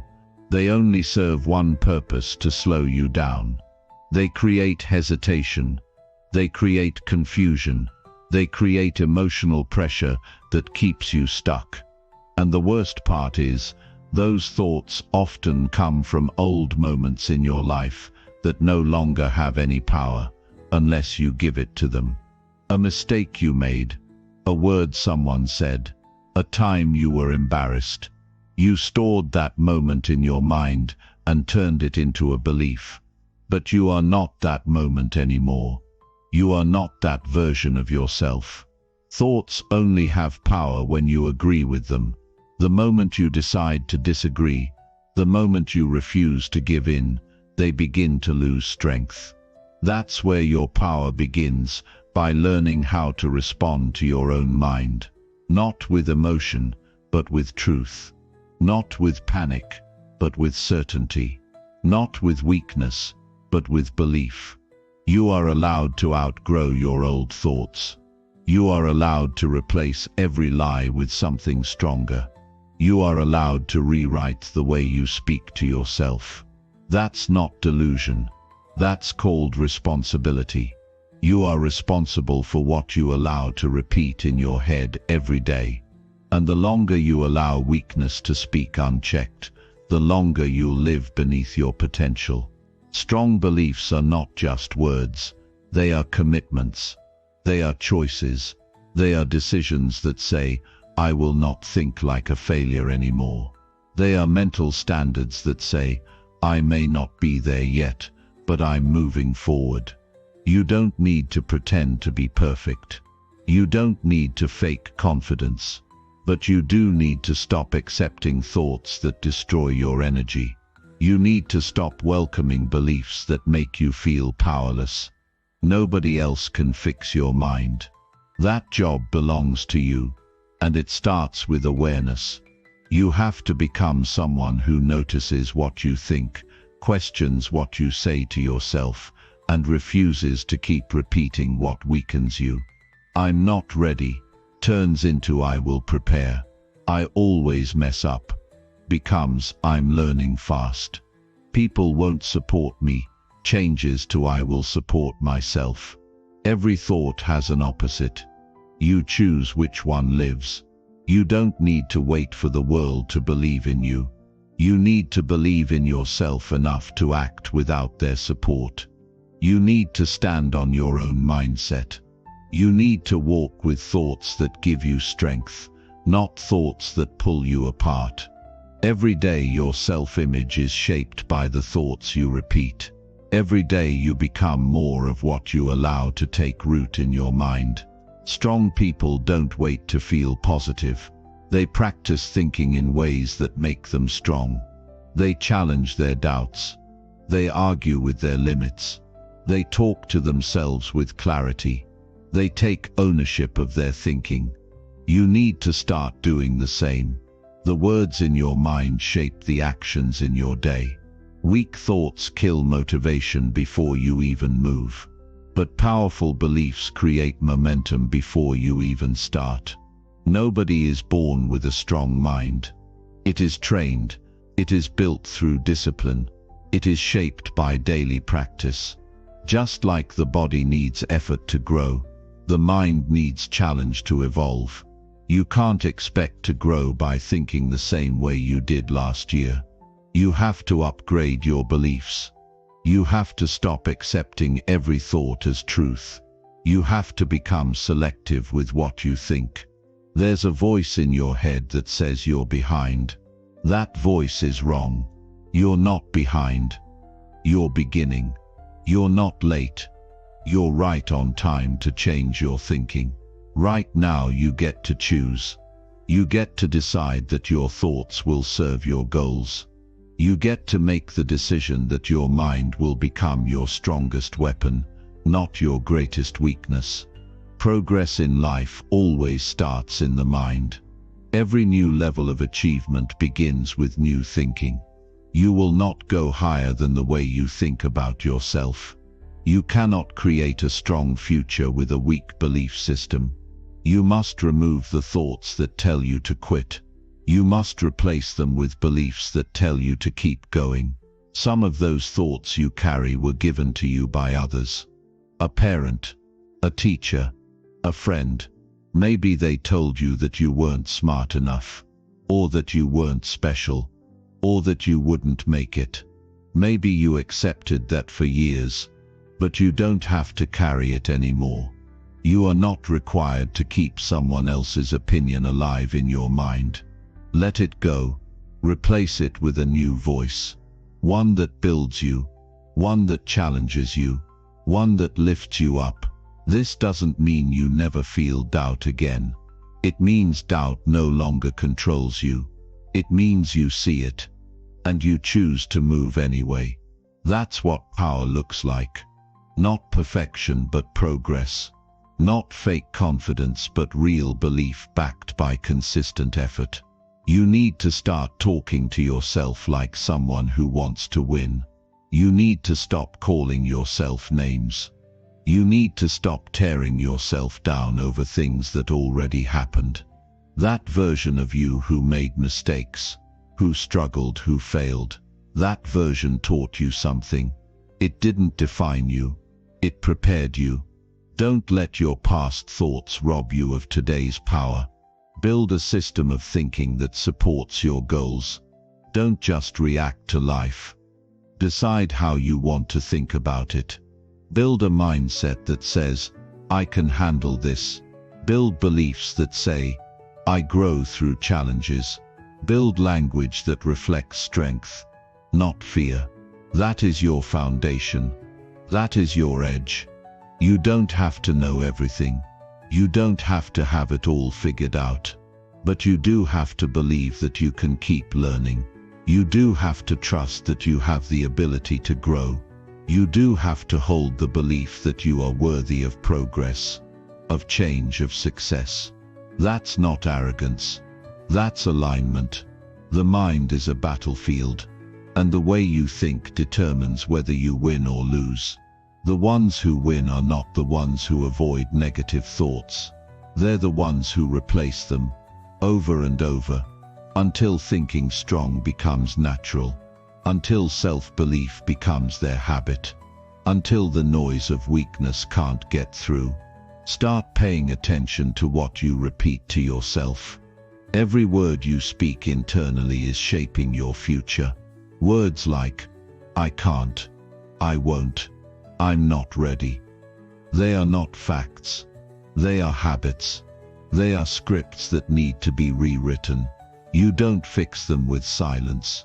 You fix them with new statements, new beliefs, new affirmations backed by action. Your life changes when your mind changes. The moment you start thinking like someone who is worthy of the next level, you begin acting like it. The way you walk changes. The way you work changes. The way you treat yourself changes. That's the power of belief. Not in theory, in practice. Wake up every day with a new story in your mind. I get better today. I'm becoming stronger. I can handle pressure. I am focused. I am consistent. I am disciplined. Speak it before you feel it. Act on it before you fully believe it. Let your behavior lead the way. Let your thoughts support that behavior. That's how you rewire your mind. That's how you replace weakness with strength. Weak thoughts will try to come back.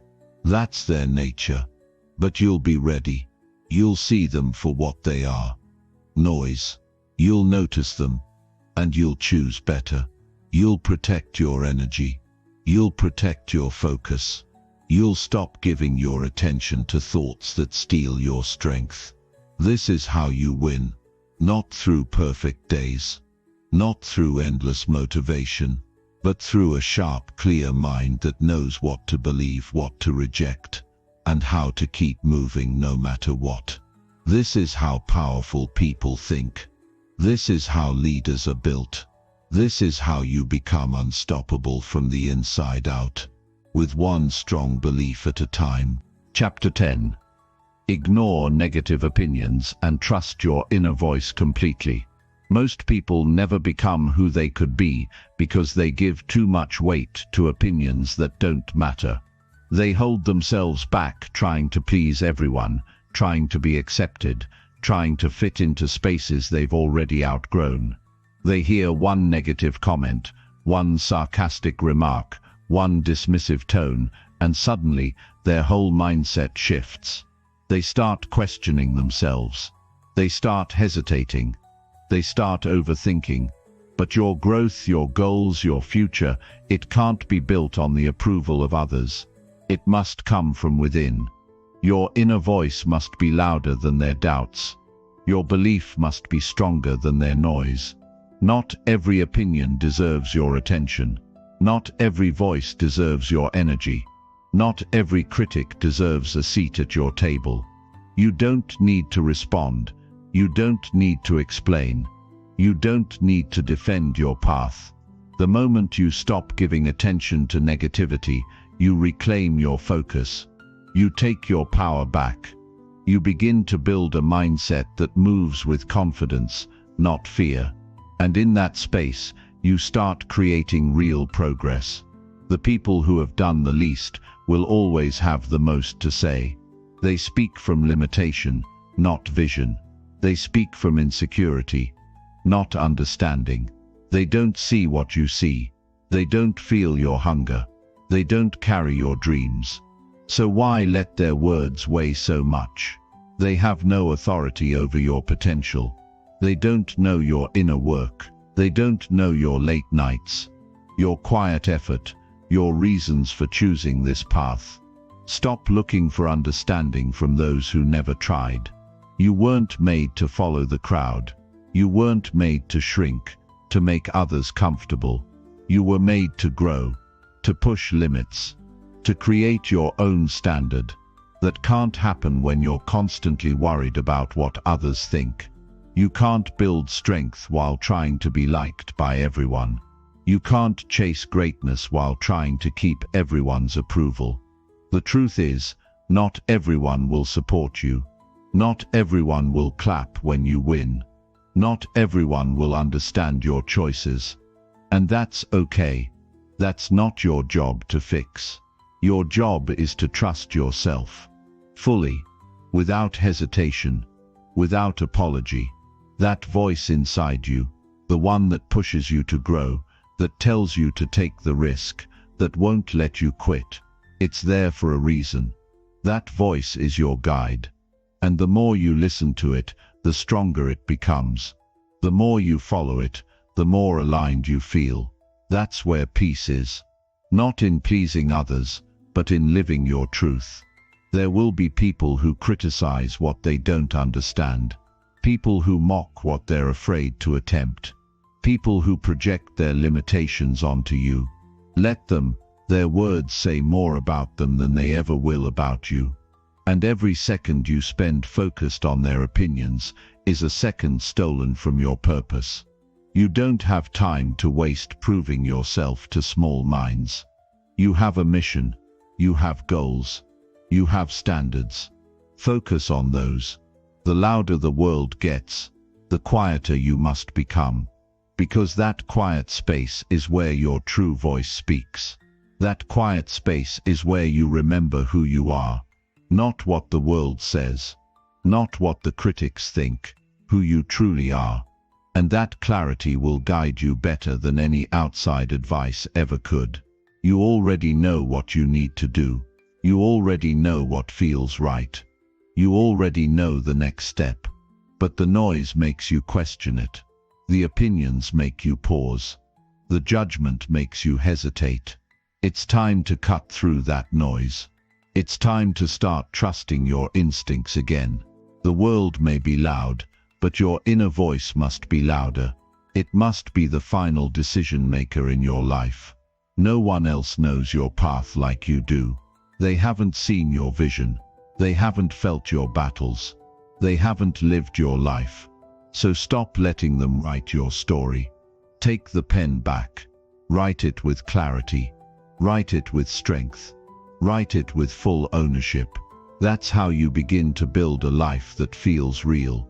Not because others agree, but because you know it's right for you. Negative opinions are often reflections of fear. People fear what they don't understand. They fear what challenges them.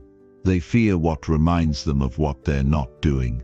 So when they see you taking action, becoming disciplined, setting goals and breaking patterns, they criticize. Not because you're wrong, but because they don't have the courage to do it themselves. Don't let that stop you. Let it remind you that you're on the right track. The more you grow, the more noise you'll face. But that's a sign of movement. Still people attract silence. Moving people attract attention. Let the attention come. Let the opinions come. You don't owe them your peace. You don't owe them your time. Keep moving. Keep trusting yourself. Keep showing up. That's how you win. Not by explaining, by acting, by doing, by becoming. You're not here to be understood by everyone.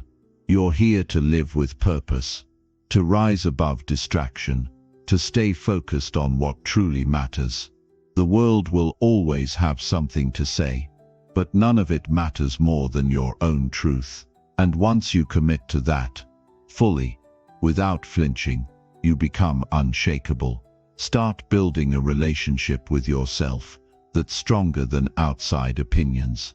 Start talking to yourself with encouragement, with honesty, with clarity.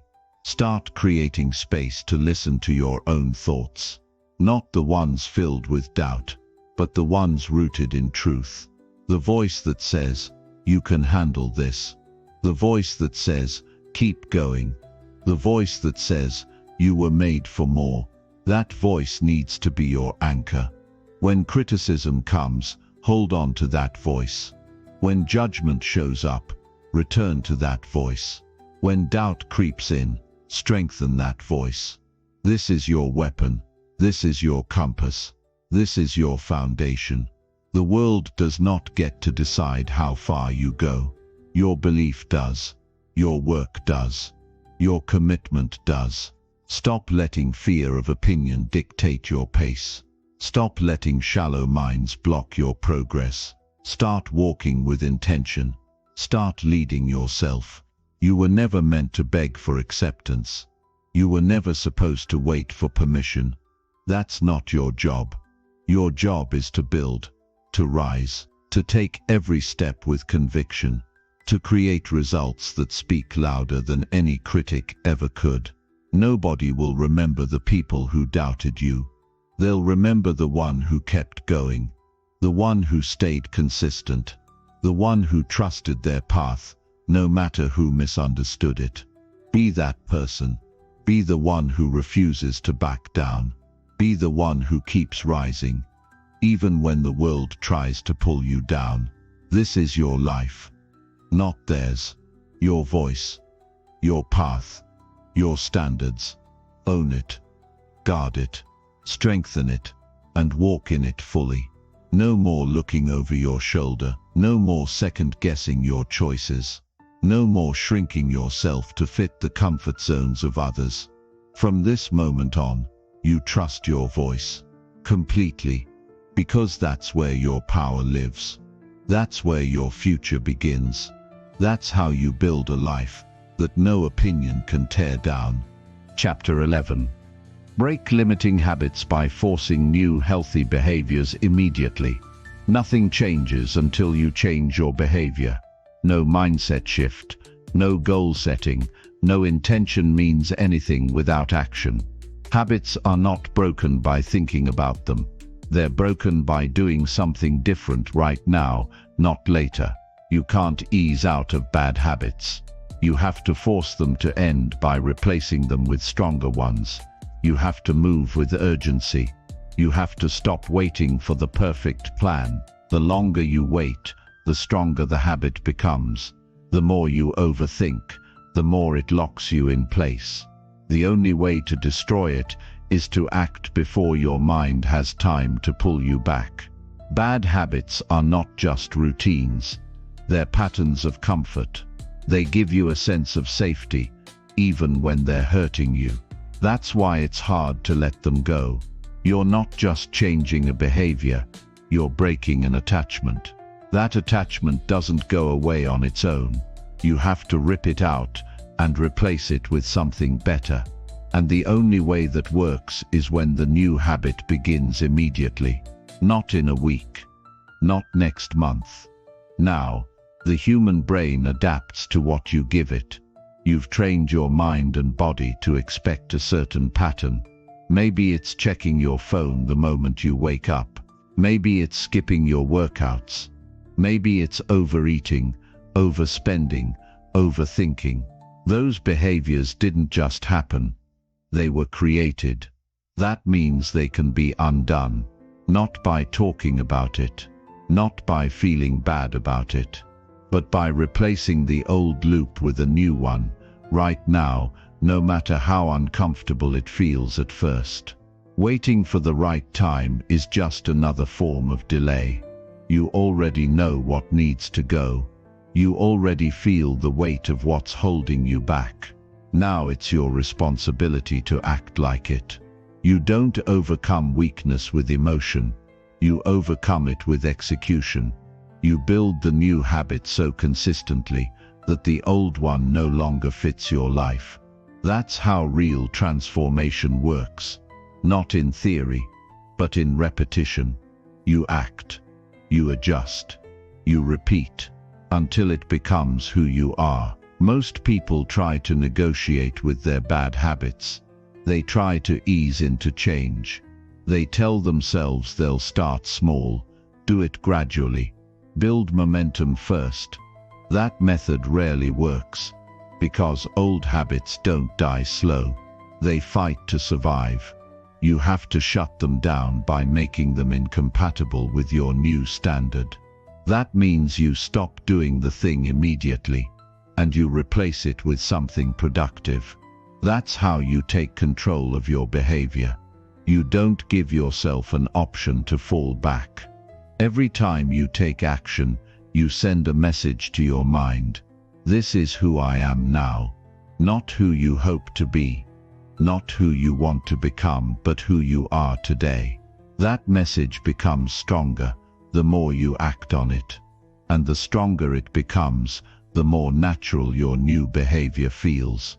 Eventually, it becomes your default, but only because you forced it first. You don't need to feel ready. You don't need to wait for motivation. You just need to act with urgency. The decision to change has to come with immediate proof. Your brain doesn't believe words. It believes behavior. That's why change only works when it's backed by action. You stop eating junk, and you start preparing meals. You stop wasting time, and you start using a schedule. You stop saying, "I'll try," and you start saying, "I'm doing it now." That shift in language, paired with behavior, creates momentum. Habits are built by repetition, not inspiration. It doesn't matter how motivated you feel. What matters is what you do next. One decision leads to another. One routine shapes the next. What you do today becomes what you do tomorrow.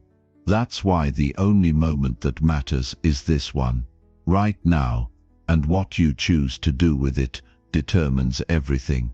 You've already wasted time doing what you know doesn't work. You've already seen what happens when you keep making the same excuses.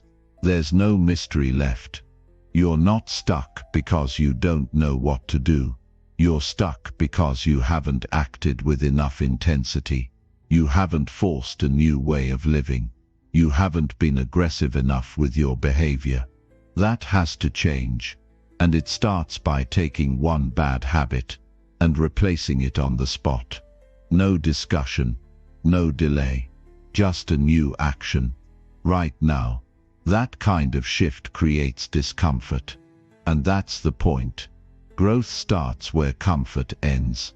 The reason most people stay stuck is because they want change to feel good. It won't. It's going to feel awkward. It's going to feel inconvenient. But that's what makes it work. You're teaching yourself to lead your life instead of reacting to it. You're proving that you can direct your own actions even when your emotions are screaming for something easier. You must understand this discipline is built in the moment you decide not to repeat the old pattern. That's the breaking point. That's the chance to shift. And every time you take that opportunity, even in small ways, you strengthen your identity. You move from "I always mess up" to "I take control." You move from "I don't know how" to "I'm learning by doing." That's how a new standard is created. Every excuse you make for your old habits is a delay in your progress. "I'm too tired." "I'll do it tomorrow. I'm not in the mood." Those are lies. You're not tired. You're distracted. You're not waiting for the right time. You're avoiding discomfort. You're not out of energy. You're out of urgency. That changes when you stop accepting your own excuses and replace them with non-negotiable action. You don't need anyone's permission to start over. You don't need to announce your change. You don't need to explain your shift. All you need is behavior.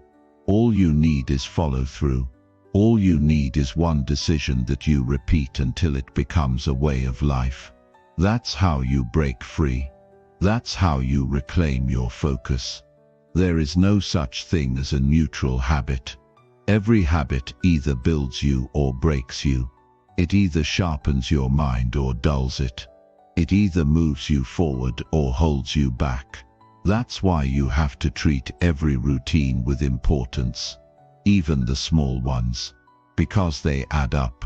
They tell your brain what kind of person you are. Don't let laziness, distraction, or fear become your daily ritual. Replace them now with action, with movement, with decisions that match your future, not your past. Nobody is going to do this for you. Nobody is going to force you to level up. That's your responsibility. That's your job. And the good news is, you're capable. You're not broken. You're not behind. You just need to get serious about your patterns. You need to replace what's weak with what's strong. You need to stop explaining your habits and start changing them. Take a look at your current routine. Look at your morning. Look at your evening. Look at how you use your time when you're tired, when you're stressed, when you're alone. That's where the truth is. That's where the habit lives. And that's where the change must begin. Not tomorrow, not next week, right now. Because that's when it's real. You're not going to build a new life with old behaviors. You can't move to a new level while dragging the same habits. Something has to break. And that break only happens when you act in a way that your past self never would. That moment is powerful. That moment creates transformation. But only when it's repeated. Not once. Every day. This isn't about being perfect. It's about being intentional. It's about deciding who you want to be and acting like it before you feel like it. That's how identity is built. That's how you go from someone who talks about change to someone who lives it. No more waiting. No more planning. No more trying. Just doing. Just moving. Just becoming. That's the path. That's the only path. And it starts the moment you stop giving power to old habits and start building new ones right now without compromise. Chapter 12. Push through emotional pain to build unstoppable self-respect. Emotional pain is one of the hardest things a person can experience, not because it's visible to others, but because it's hidden deep within, and only you truly feel it. It drains your energy. It clouds your thoughts. It can make you feel like you're stuck in a dark space with no way out. But there is a way forward, and that path begins when you decide that your pain will no longer define you.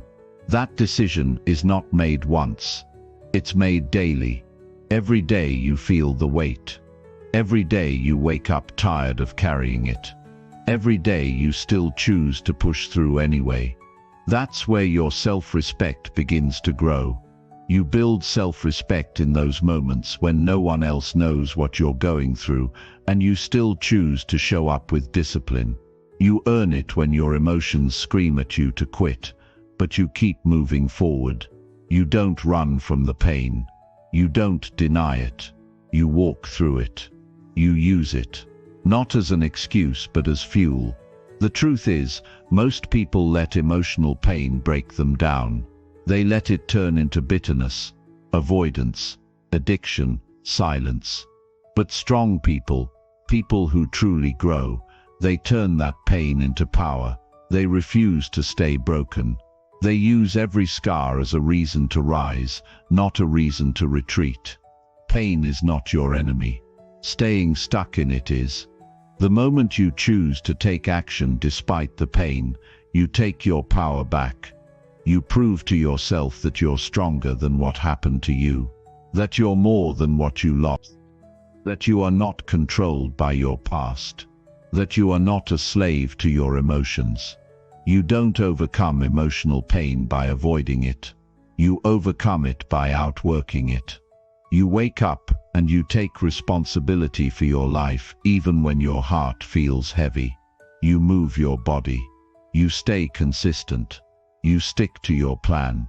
That is how you start to heal. Emotional pain doesn't disappear in a day. It lingers.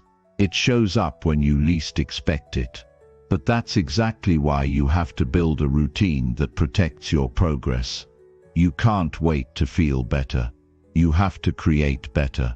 And you do that by forcing yourself to keep going, even when everything in you wants to shut down. This is not about being emotionless.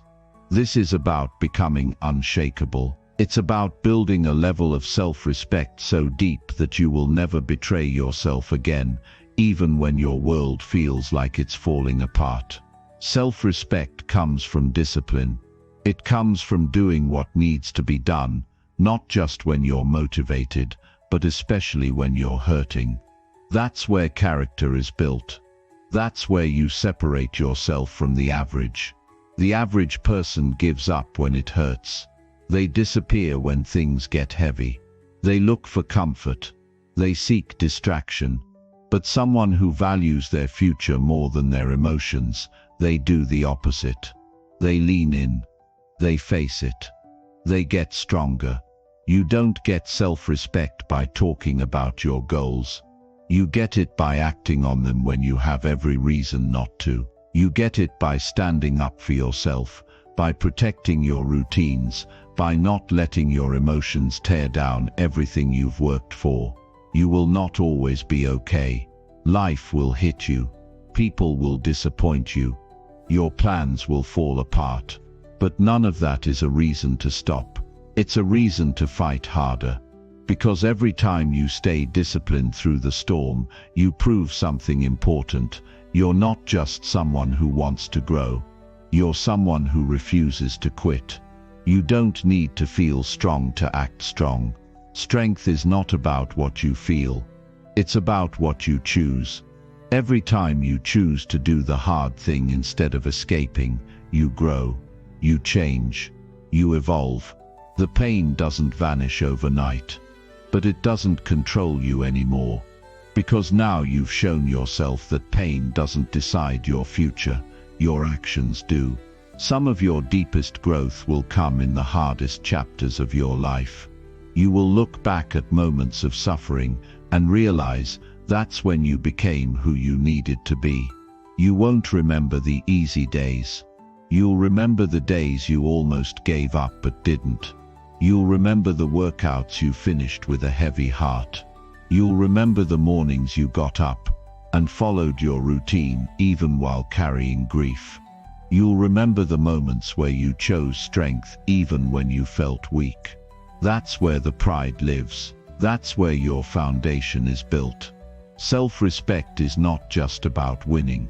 It's about how you show up when you're losing. It's about doing the right thing when nothing feels right.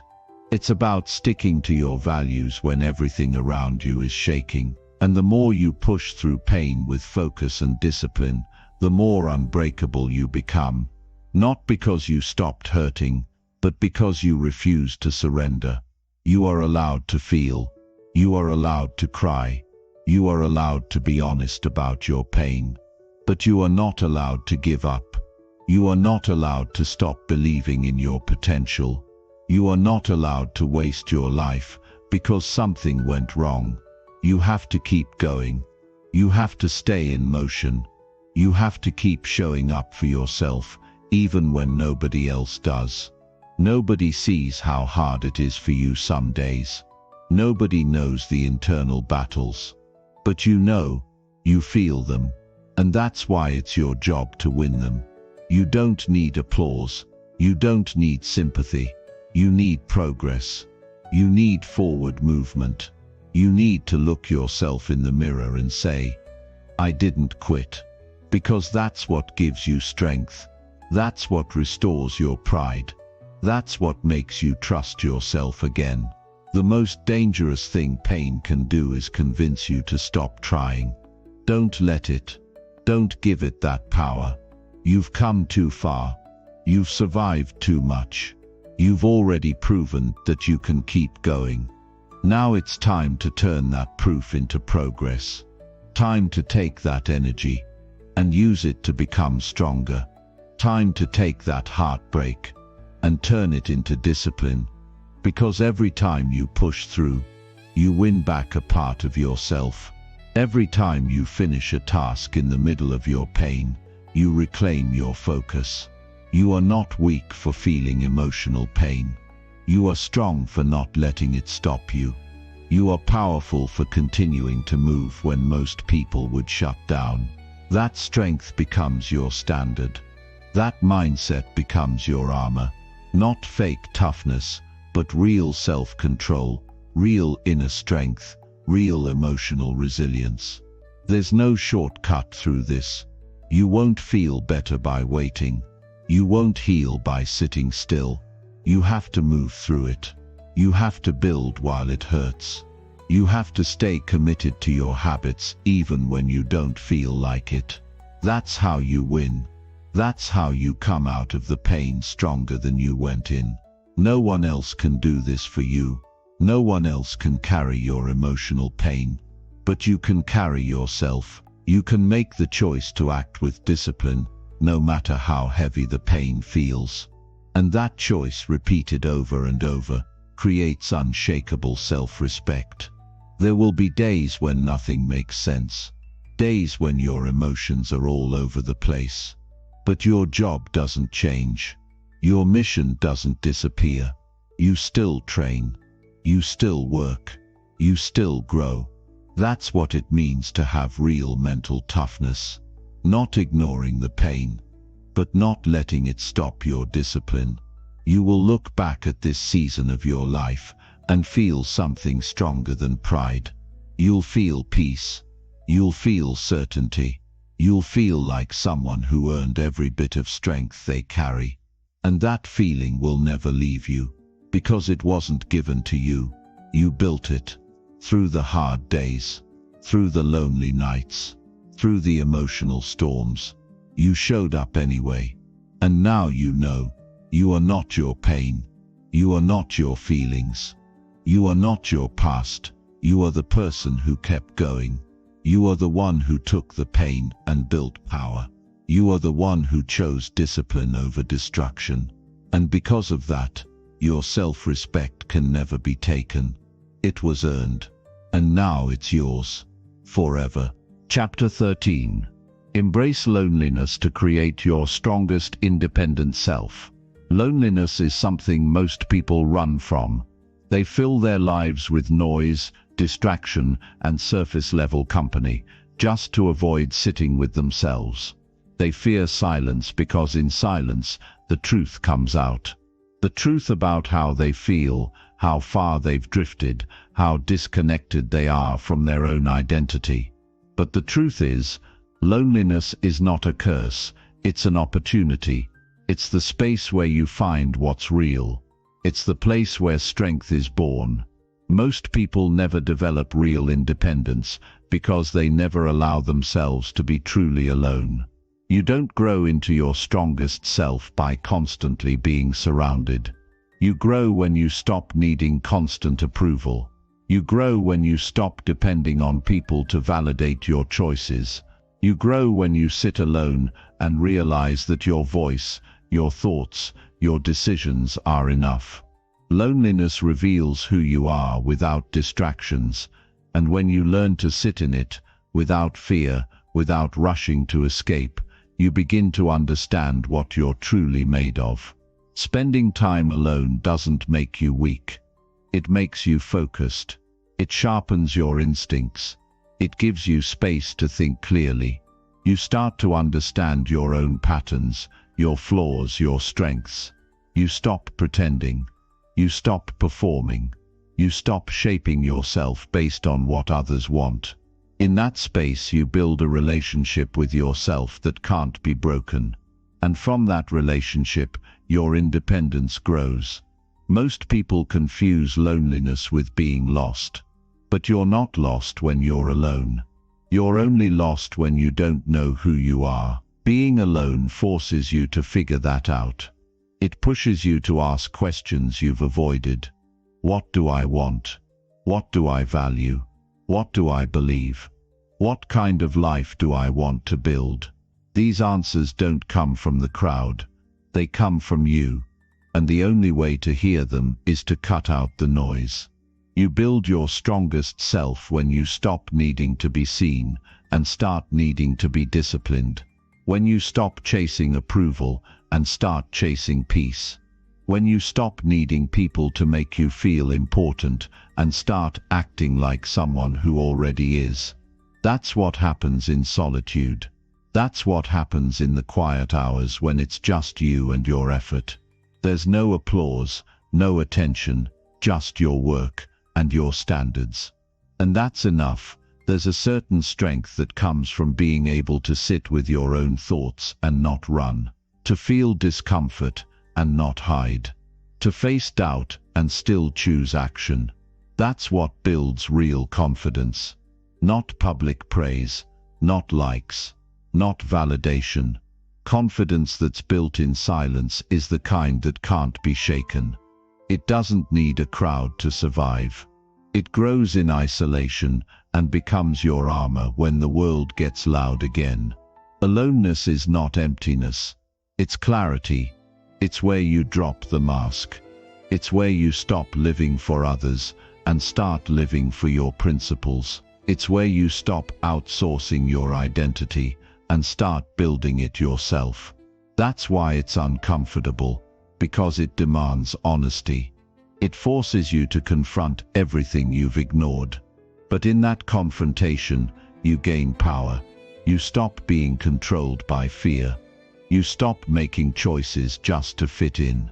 You stop betraying yourself to keep others happy. You learn to enjoy your own presence. You learn to think through problems without relying on someone else to tell you what to do.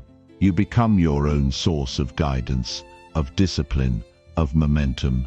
And once you've experienced that, you no longer fear being alone. You welcome it, because you know that's where the work happens. That's where you sharpen yourself. That's where you build the kind of strength that nobody can take from you. You don't become independent by being surrounded. You become independent by being alone and still choosing to rise.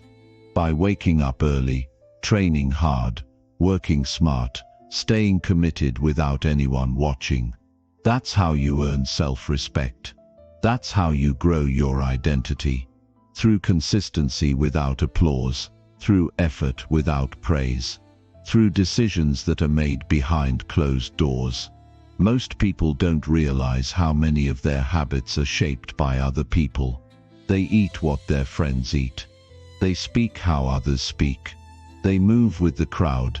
They let external influence shape their internal standard. But you're not most people. You're here to break away. You're here to strip away what's fake and build what's real. That process is lonely. It's uncomfortable, but it's the only path that leads to real power. Solitude isn't punishment. It's preparation. It prepares you to lead yourself. It prepares you to act with discipline even when nobody agrees. It prepares you to trust your own judgment, to protect your values, to think independently. It teaches you that being alone isn't something to fear, it's something to master. Because once you master being alone, nobody can manipulate you with approval. Nobody can control you with attention. Nobody can shake you with rejection. You learn to enjoy your silence because it's not empty. It's full of intention. You fill your space with structure, with progress, with growth. You stop waiting for others to help you heal. You stop depending on someone else to save you from boredom. You create your own meaning. You build your own discipline. You become your own leader. That's not just independence. That's freedom. You stop comparing yourself to others. You stop measuring your value by someone else's opinion. You know who you are because you spent time with yourself. You know what you stand for because you built your foundation alone. That's the kind of identity that can't be bought or borrowed. It's earned. And once it's earned, it doesn't go away. You carry it into every room, into every goal, into every challenge. It becomes the reason you never fall apart again. You stop fearing silence. You stop needing company to feel complete. You don't depend on anyone to keep you on track. You stay locked in because your goals matter more than social comfort. You get up early because that's who you are now. You train hard because discipline is your new standard. You stay focused because you've decided to build a life that makes sense to you, even when it makes no sense to others. You become dangerous in the best way possible. Not because you're aggressive, but because you're self-reliant. Not because you're arrogant, but because you've built confidence from the inside. You're not afraid to walk alone. You're not afraid to lead yourself. You're not afraid to detach from what doesn't serve you. That's what makes you strong. You stop chasing shallow connections. You start building real standards. You stop tolerating weak energy. You start protecting your space. You learn that not everyone deserves access to your time. You get selective. You choose growth over attention. You choose discipline over distraction. You choose purpose over popularity. That's the kind of life that few people are willing to build. Because it requires discomfort. It requires sacrifice. It requires sitting alone and doing the work without any applause. But the payoff is everything. You gain clarity. You gain peace. You gain inner strength. You gain a mind that cannot be shaken by noise or doubt. The strongest version of you is not created in the crowd. It's created in the silence, in the daily decisions, in the hours you spend building something meaningful with no one watching. That's where your power is born. That's where your independence is forged. And once you've built that, there is nothing anyone can take from you. You become someone who doesn't need to be followed to move forward. You become someone who leads from within. You move based on your standards. You stay sharp without reminders. You build without support. That's what makes you unshakable. The world wants you distracted. It wants you addicted to attention. It wants you afraid of being alone. But you know better now. You know that solitude is not your enemy. It's your training ground. It's where the real work begins. And once you embrace it, you stop running from yourself. You start building yourself. Fully. Completely. Without compromise. That version of you doesn't flinch under pressure. That version of you doesn't chase temporary pleasure. That version of you doesn't settle for average. That version of you is built in silence, in focus, in solitude. That version of you is real, and it's waiting. All it takes is the courage to be alone long enough to find it. And once you do, you'll never fear loneliness again, because you'll realize it's where your strength was hiding all along. Chapter 14. Attack procrastination head-on and finish tasks right away. Procrastination is the silent thief of progress. It doesn't destroy you in one moment. It eats away at your life quietly, little by little. You put things off once, then again, and before you realize it, days are gone, weeks are gone, months are gone, and the task is still there, waiting. Nothing finished, nothing earned, nothing moved. The more you delay, the heavier it becomes. The more you avoid, the more your mind turns the task into a monster. But it's not a monster, it's just work. And work only gets done when you stop thinking and start doing. The key to beating procrastination is action. Immediate action. Not planning, not talking about it, not researching it to death. Just starting. You don't need to feel ready. You don't need the perfect time. You don't need to wait until you're in the mood. You need to act. Because the longer you sit in indecision, the more power procrastination has over you. And once it grabs your time, it keeps taking until there's nothing left to give. The task you keep avoiding is not going to get easier. It's not going to complete itself. It won't shrink in size, and it won't disappear. You are the only one who can remove it from your path. And the only way to do that is to face it immediately. Every time you do, you teach your brain something powerful. You teach it that action matters more than hesitation. You teach it that movement beats fear.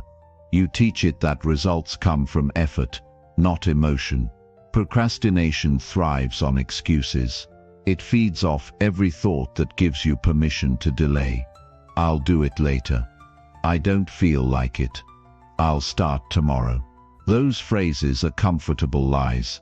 They sound harmless, but they are dangerous. They kill momentum. They destroy confidence, and they create a pattern of failure disguised as harmless delay.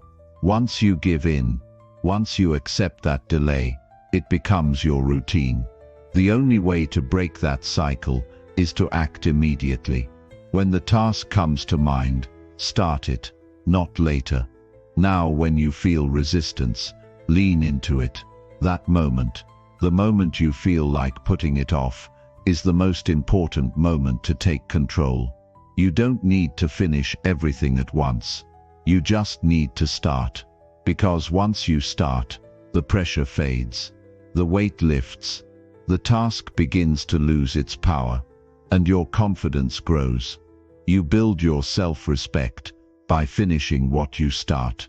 You build discipline by doing things when they need to be done, not when you feel like doing them.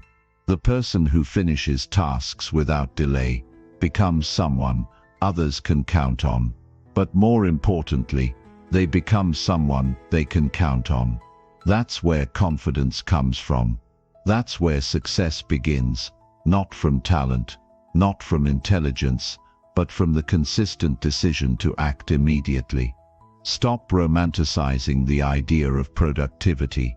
Stop waiting for the perfect moment. Stop thinking you need to feel inspired.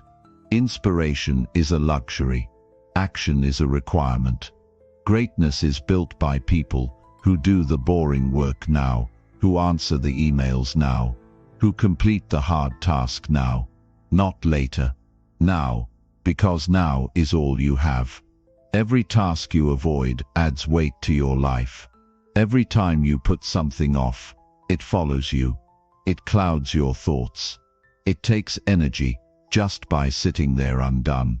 You think you're avoiding stress by delaying, but in reality, you're dragging that stress with you everywhere. The only way to get peace is to get it done. Finish it. Remove it. Clear the space. That's how you free your mind. You don't need to finish everything in one sitting. You need to attack the start. Start strong. Start immediately. Start without negotiation. That's how you rewire your mind to act. You don't negotiate with resistance. You override it with decisions. You train yourself to move. You condition yourself to act. And the more you repeat this process, the more automatic it becomes. Make it your rule. No delay. No waiting. No pushing it to later. The moment it needs to be done, it gets done. The moment it enters your mind, you take a step. That standard will elevate your life. It will separate you from the majority. Because most people spend their days in hesitation. They think too much. They wait too long. They talk more than they execute.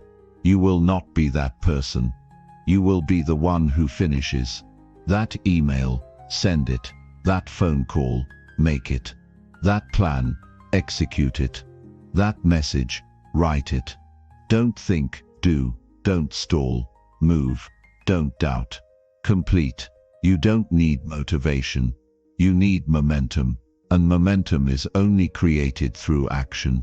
Procrastination is not a time problem. It's a choice problem. You are choosing delay. You are choosing comfort.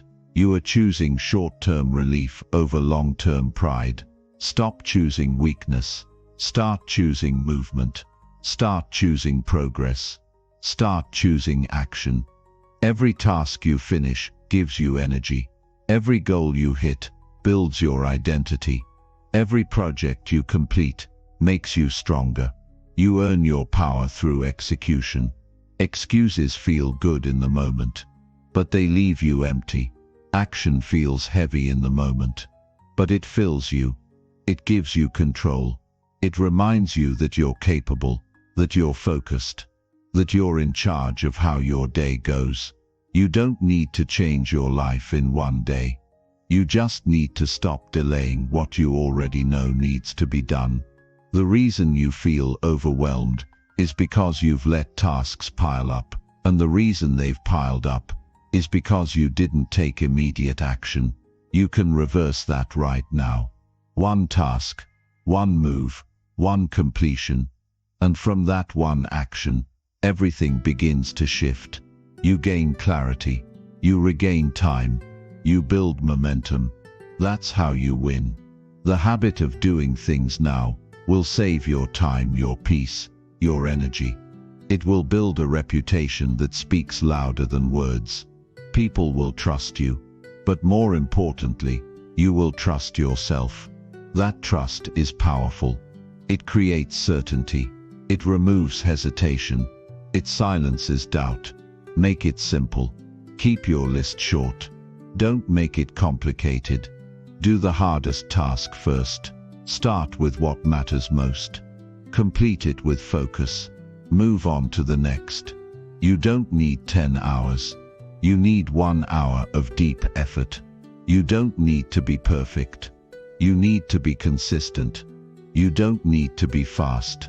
You need to finish. You will feel the urge to delay. Expect it.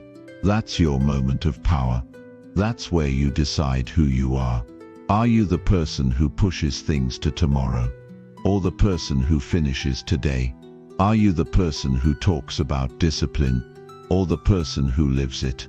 The answer is in your next move. Success doesn't come from massive action once in a while. It comes from immediate action, every day. You build your future through tasks that feel small, but when done consistently and without delay, they stack into something massive. Stop wasting that potential. Stop treating time like it's unlimited. It's not. Every minute counts. Every task matters. You know what needs to be done.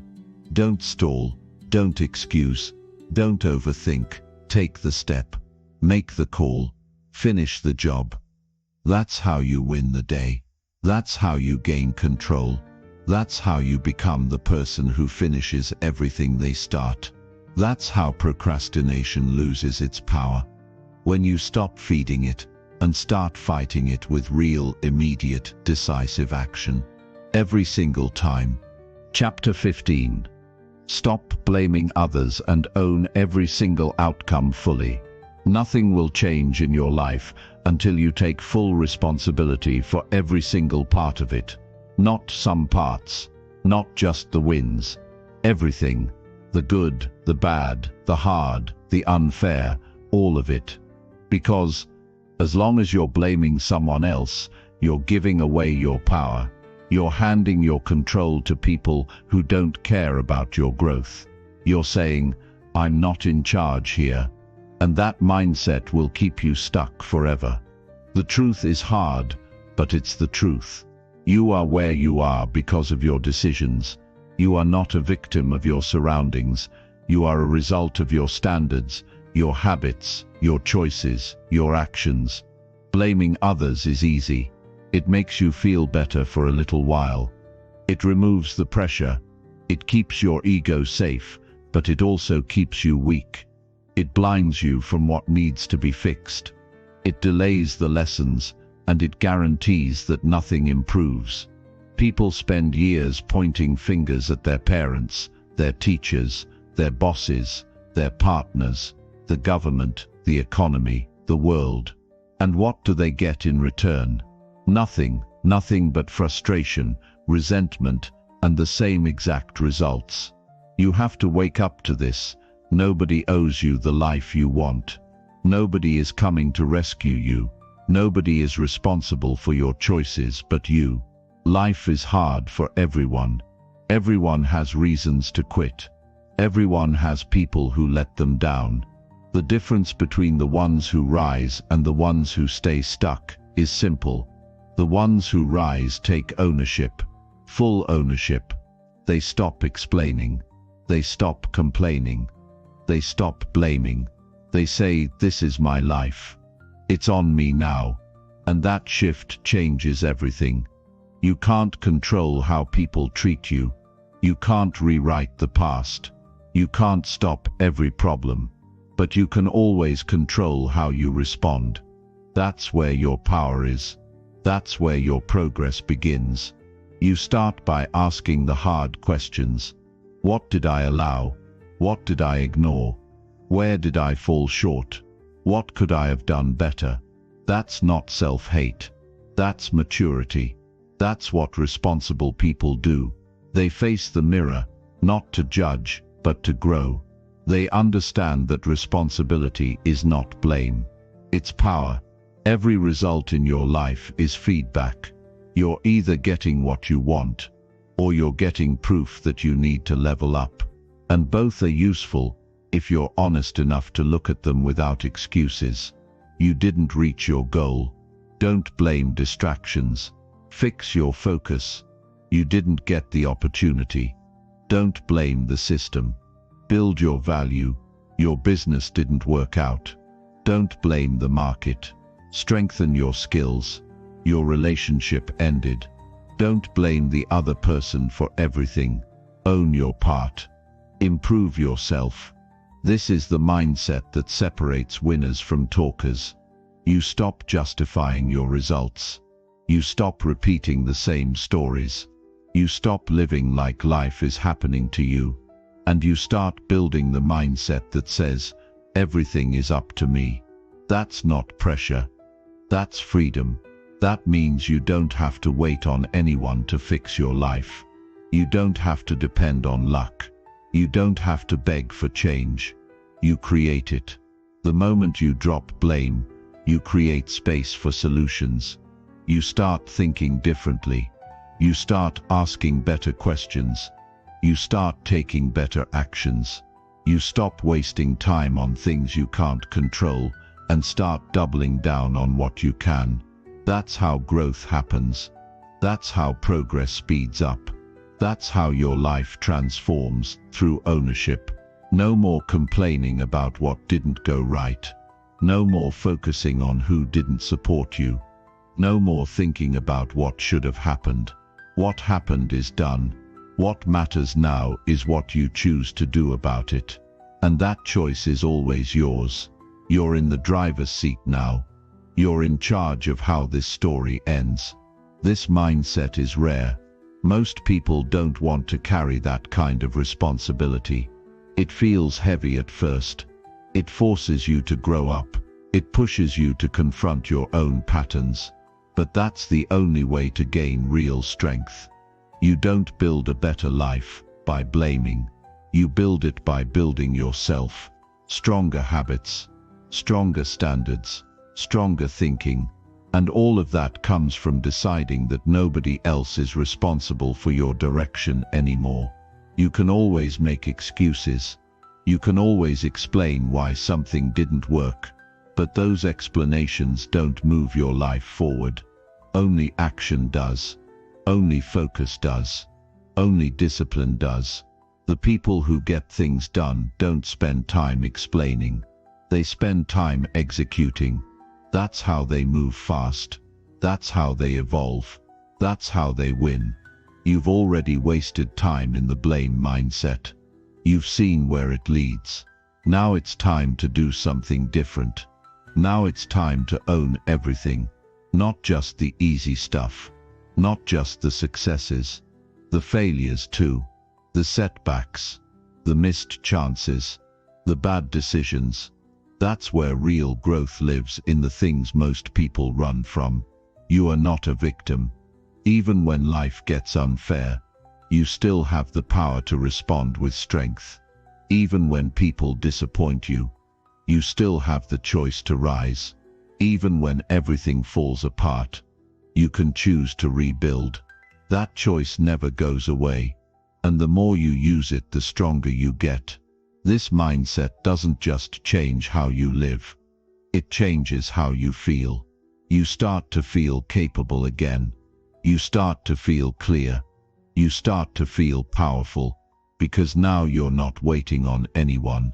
You're not stuck in the past. You're not tied to what went wrong. You're focused on what's next. And that focus builds momentum. That momentum creates results. And those results create a life that makes you proud. You stop saying they didn't support me, and you start saying, I'll support myself. You stop saying they never gave me a chance, and you start saying, I'll create my own opportunities. You stop saying they hurt me, and you start saying, I've learned, I've grown, I've moved forward. That shift is everything. That's what separates people who live in frustration from people who live in strength. You don't need anyone else to give you permission to own your life. You just need to decide, right here, right now, that from this point forward you will take full control. You will stop blaming. You will stop waiting. You will stop excusing. You will start building. You will start learning. You will start becoming the person who creates the results they want, not the one who complains about what they didn't get. You will feel resistance. Your mind will want to go back to the old way. It will want to blame.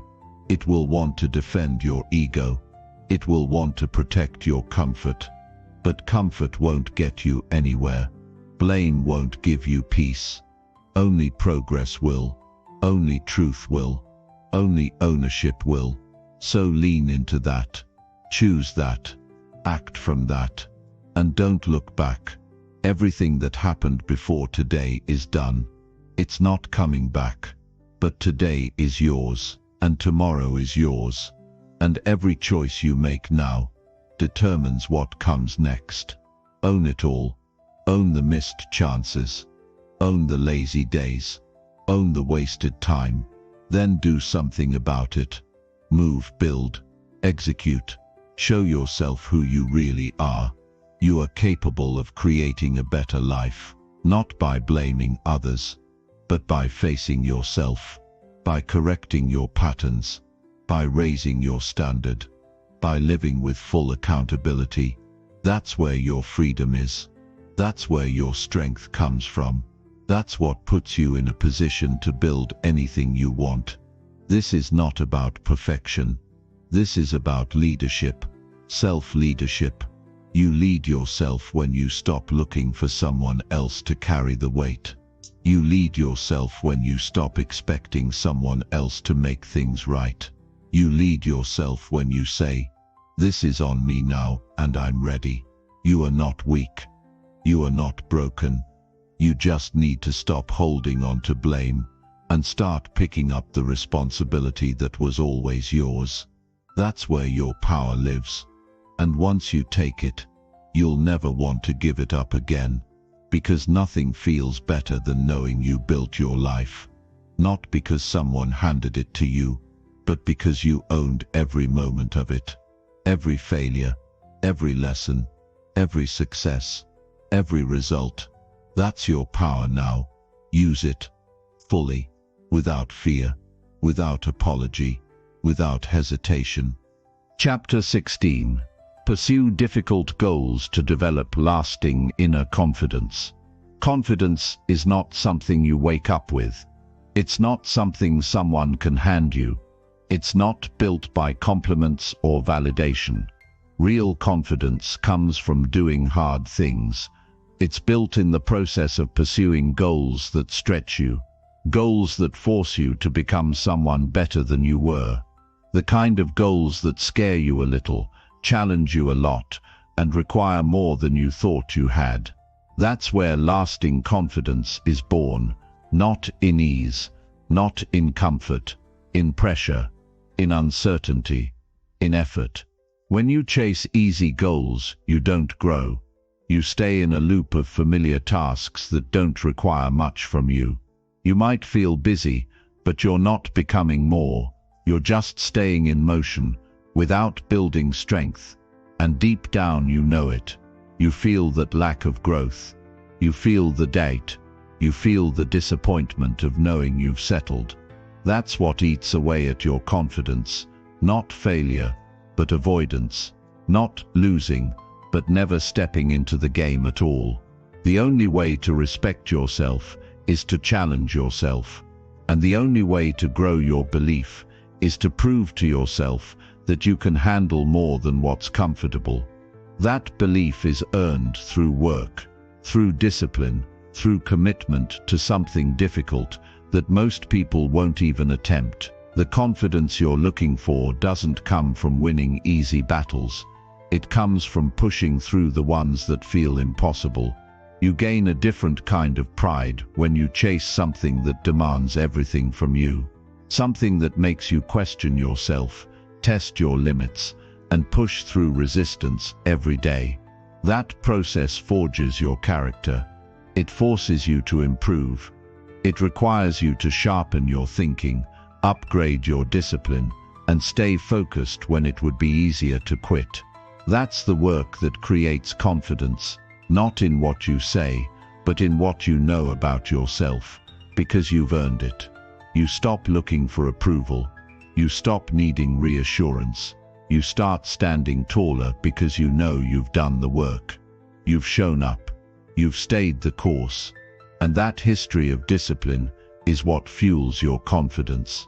That's the difference between fake confidence and real confidence. Fake confidence comes from pretending. Real confidence comes from proving. You don't need to prove anything to others. You need to prove it to yourself. You need to look in the mirror and know you've been showing up with intensity, that you've kept your word, that you've been doing things that challenge you, that truth changes how you carry yourself, because it's built on evidence, not emotion. You can't build confidence in isolation. You can't think your way into belief. You need struggle. You need failure. You need long days. You need early mornings. You need to feel that pressure. You need to wake up and chase something that most people would walk away from. You need to hold a high standard and match it with your actions. That's how confidence is earned. Pick a goal that makes you nervous. Something that excites you and scares you at the same time. Something you've avoided. Something you've told yourself you're not ready for. Start there. Then commit to the process. Not for a week. Not for a month. Commit for as long as it takes.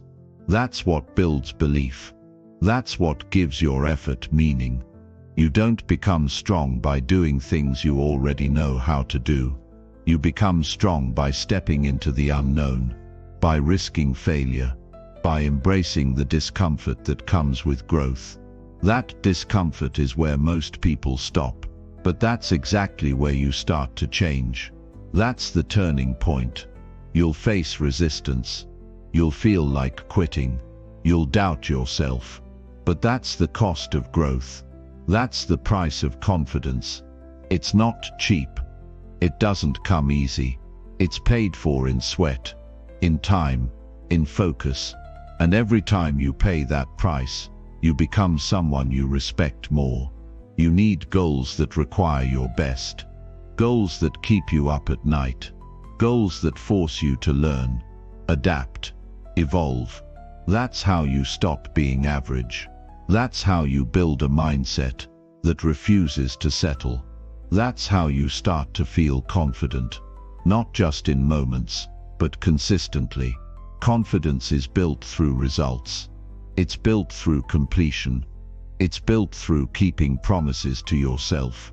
And the bigger the promise, the more powerful the confidence you build when you keep it. That's why you should aim higher. Not for others, for yourself. You need something that reminds you that you're capable of more. Comfort kills belief. You stop trusting yourself when you stop challenging yourself.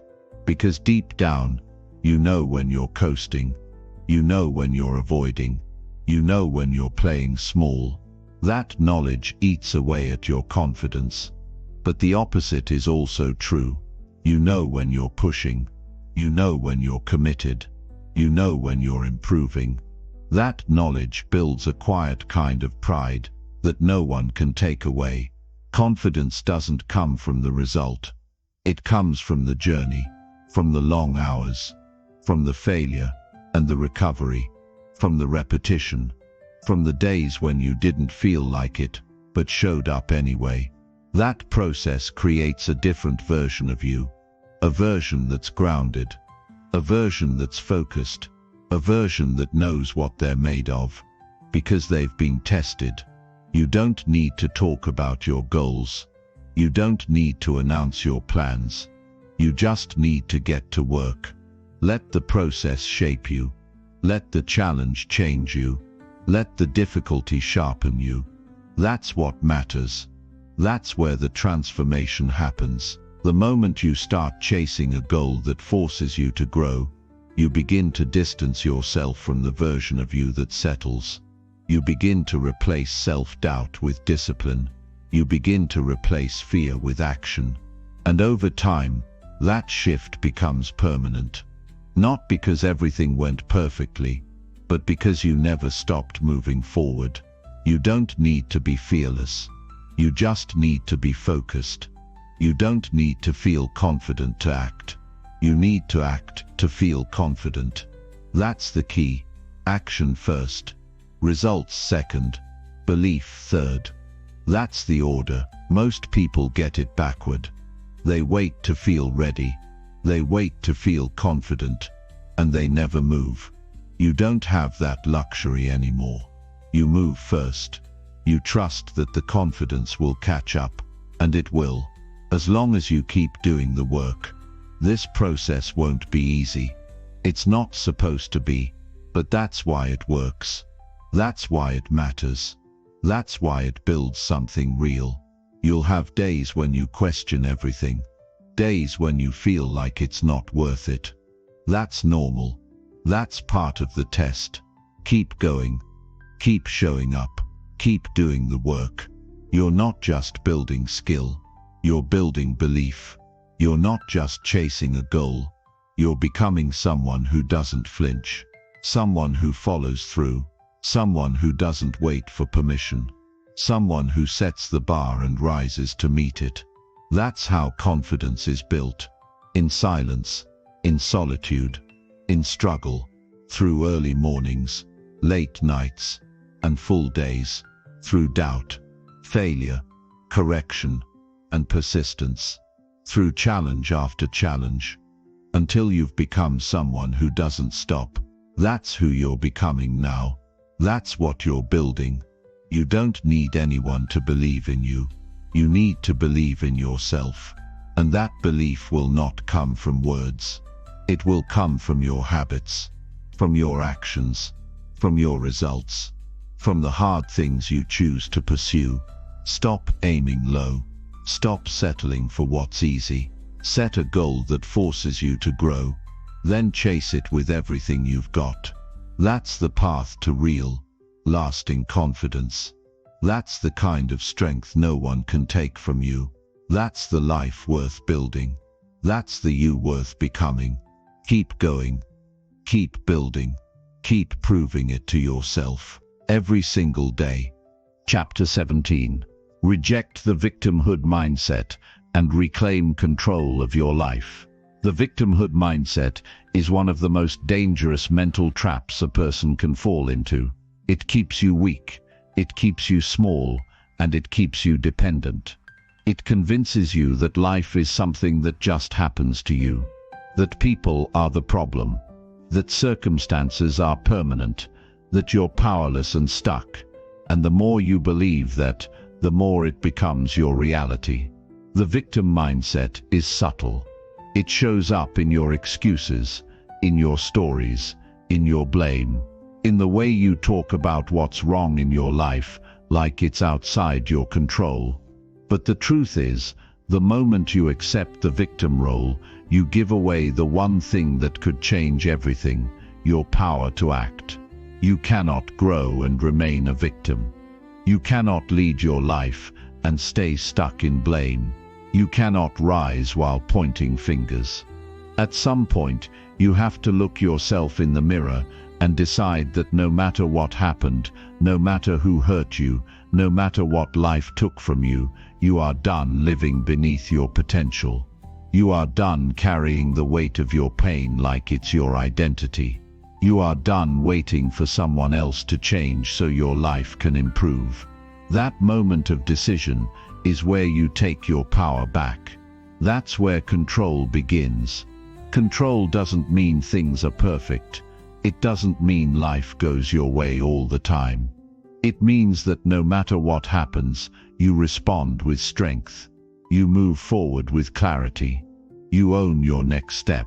You stop repeating what went wrong and start creating what's right. You stop wasting energy on who's to blame and focus on what needs to be done. That's how winners think. That's how leaders operate. That's how people rise from nothing and build something great. You're not owed anything. Life doesn't owe you fairness. People don't owe you apologies. The world doesn't owe you understanding. But you owe it to yourself to rise above what you've been through, to refuse to carry that pain into every part of your future, to let go of the identity that says, "This happened to me so I can't change." That's not truth. That's fear pretending to be truth. That's weakness disguising itself as safety. That's comfort that's turned into a cage. The hardest thing you'll ever do is stop blaming and start owning. Because blaming feels good. It takes the pressure off. It makes you feel justified. But it also leaves you stuck. You can't fix anything when you believe it's someone else's job to repair it. You can't grow when you believe the problem is out there. Progress starts the moment you say, "It's on me now." That shift is everything. It doesn't erase what happened. It doesn't excuse people's actions. It doesn't rewrite your past. But it makes you the authority over your future. Victimhood is addictive. It creates attention. It gives you sympathy. It allows you to avoid effort. But it steals your peace. It steals your growth. It destroys your discipline. It trains you to wait instead of act. It convinces you to stay where you are, instead of fight for where you want to be. And the longer you stay there, the harder it becomes to leave. That's why you have to cut it off immediately. No more poor me. No more they did this to me. No more this always happens. That narrative has to die for you to live. Reclaiming control means making decisions most people avoid. It means being brutally honest about your habits, your mindset, your discipline. It means asking what part you played in your situation. It means looking at your routines and asking, are these helping me or hurting me? That kind of honesty hurts at first, but it sets you free. It gives you direction. It allows you to stop repeating patterns and start building a new path. You're not powerless. You're just disconnected from your power. You've spent too long repeating your problems instead of creating solutions. That ends now. You start speaking differently. You start acting with clarity. You start living like someone who's in charge of their day, not controlled by it. That kind of person doesn't wait to feel better. They build better. That kind of person doesn't complain about what's missing. They create what they need. That kind of person doesn't play the victim. They play the builder, the fighter, the leader. You're allowed to feel pain. You're allowed to hurt. But you're not allowed to stay there. You're not allowed to let that pain define the rest of your life. You don't need to get even. You need to get focused. You don't need to explain your past. You need to build your future. You don't need to replay the stories of what went wrong. You need to write the story of what's going right. And that starts by reclaiming your energy, your thoughts, your voice, your decisions. Start where you are, right now, with what you have, with whatever strength you can find. That's enough. You don't need a perfect plan. You don't need a full map. You just need to move. One action at a time. One decision at a time. You need to act like your life depends on it, because it does. The life you want doesn't happen by chance. It happens by full accountability. By taking ownership when it's hard. By showing up when it's unfair. By building what wasn't given. This is your responsibility now. Your healing. Your habits. Your progress. No one is coming to carry you. No one is going to rescue you from your thoughts. You have to do that. You have to build new beliefs. You have to practice new patterns. You have to say no to the version of you that keeps choosing weakness. You have to make strength your new standard. Don't let your past become your personality. Don't let what happened become who you are. You are not your mistakes. You are not your story. You are not what they said. You are not what they did. You are what you choose to become starting right now. And that choice must be rooted in strength, in responsibility, in power. That choice must be made every single day, without exception. Wake up and choose ownership. Choose effort. Choose mindset. Reject everything that sounds like I can't, or they made me. Remove the phrases that keep you small. Eliminate the thinking that keeps you trapped. No more letting your past justify your present. No more dragging pain into your progress. It's time to think, move, and act like someone who leads themselves. That's how you rise. That's how you break free. That's how you reclaim your life. Every time you feel the urge to blame, stop, catch it, redirect it. Ask, what can I do about it? Every time you feel the victim voice getting louder, drown it out with action, with a workout, with a hard task, with a move forward. Don't sit in it. Don't feed it. Don't give it space. Replace it, over and over, until strength is your default, until ownership is your habit, until you no longer need to convince yourself you're in control, because your results already prove it. You are responsible for your energy, for your discipline, for your reaction, for your habits, for your time, for your future. And that responsibility is not a burden. It's your power. It's the one thing nobody can take from you. They can lie about you. They can walk away. They can try to tear you down. But they can't make your choices. They can't control your mindset. They can't stop your growth unless you give them permission. So stop giving away your power. Stop looking for sympathy. Stop needing approval. Stop expecting change from people who don't want it for themselves. You are the only one who can rescue yourself from a mindset that's been keeping you small. And the moment you do, everything changes. You start living with clarity. You stop negotiating with discipline. You stop needing life to be fair, because you've decided to be strong. You stop waiting for the right time, because you've made right now enough. That's when momentum hits.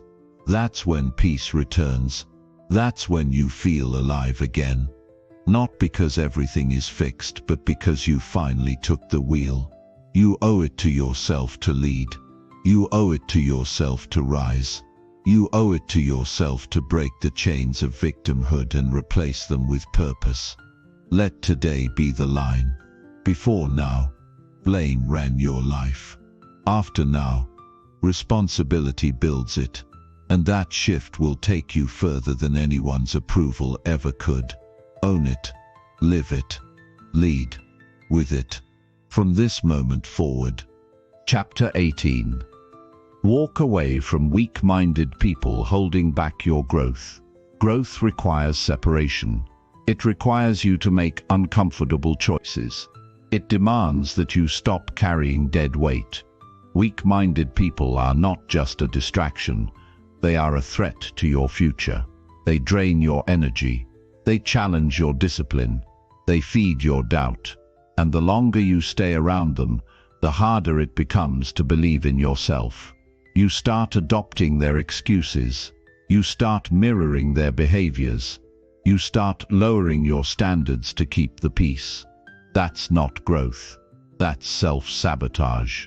You cannot become who you were meant to be while surrounding yourself with people who are committed to staying average. There are people who will never understand your hunger. People who will always see your effort as a threat. People who are so used to losing that your desire to win makes them uncomfortable. They don't want to rise, and they don't want to see you rise either. Their mindset is built on comfort, on shortcuts, on staying the same. And the moment you start changing, they feel exposed. Your discipline reminds them of their laziness. Your progress reminds them of their delay. Your vision makes them question their excuses. That's not your problem. That's their responsibility. Your job is not to make them feel better about staying stuck. Your job is to grow. You cannot change people who don't want to grow. You cannot motivate someone who is committed to complaining. You cannot lead someone who is addicted to weakness.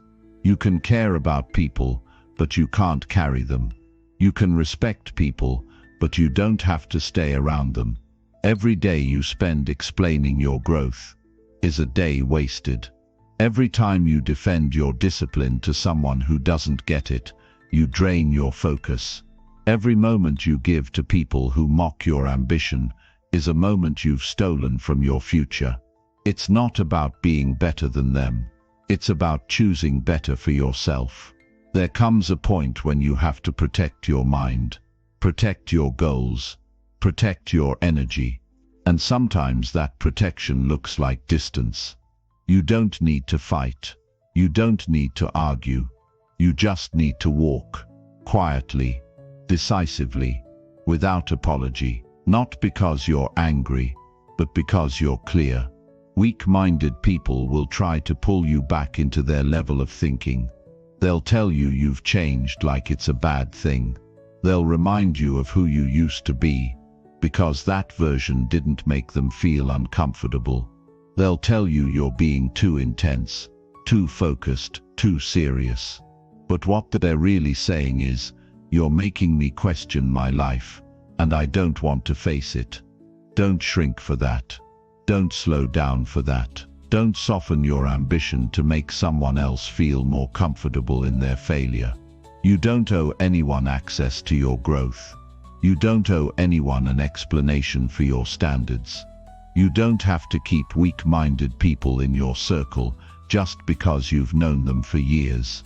Time doesn't equal alignment.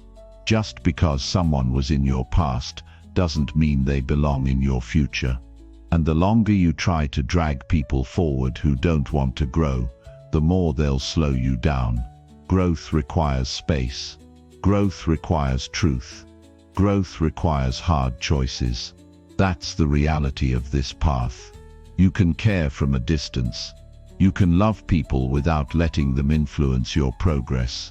But you must be honest. Who in your life is feeding your strength?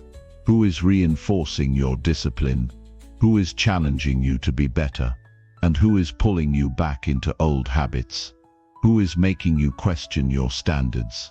Who is speaking weakness into your mind? Be clear. Be ruthless with that clarity. because your future depends on it. You don't need a large circle. You need a strong one.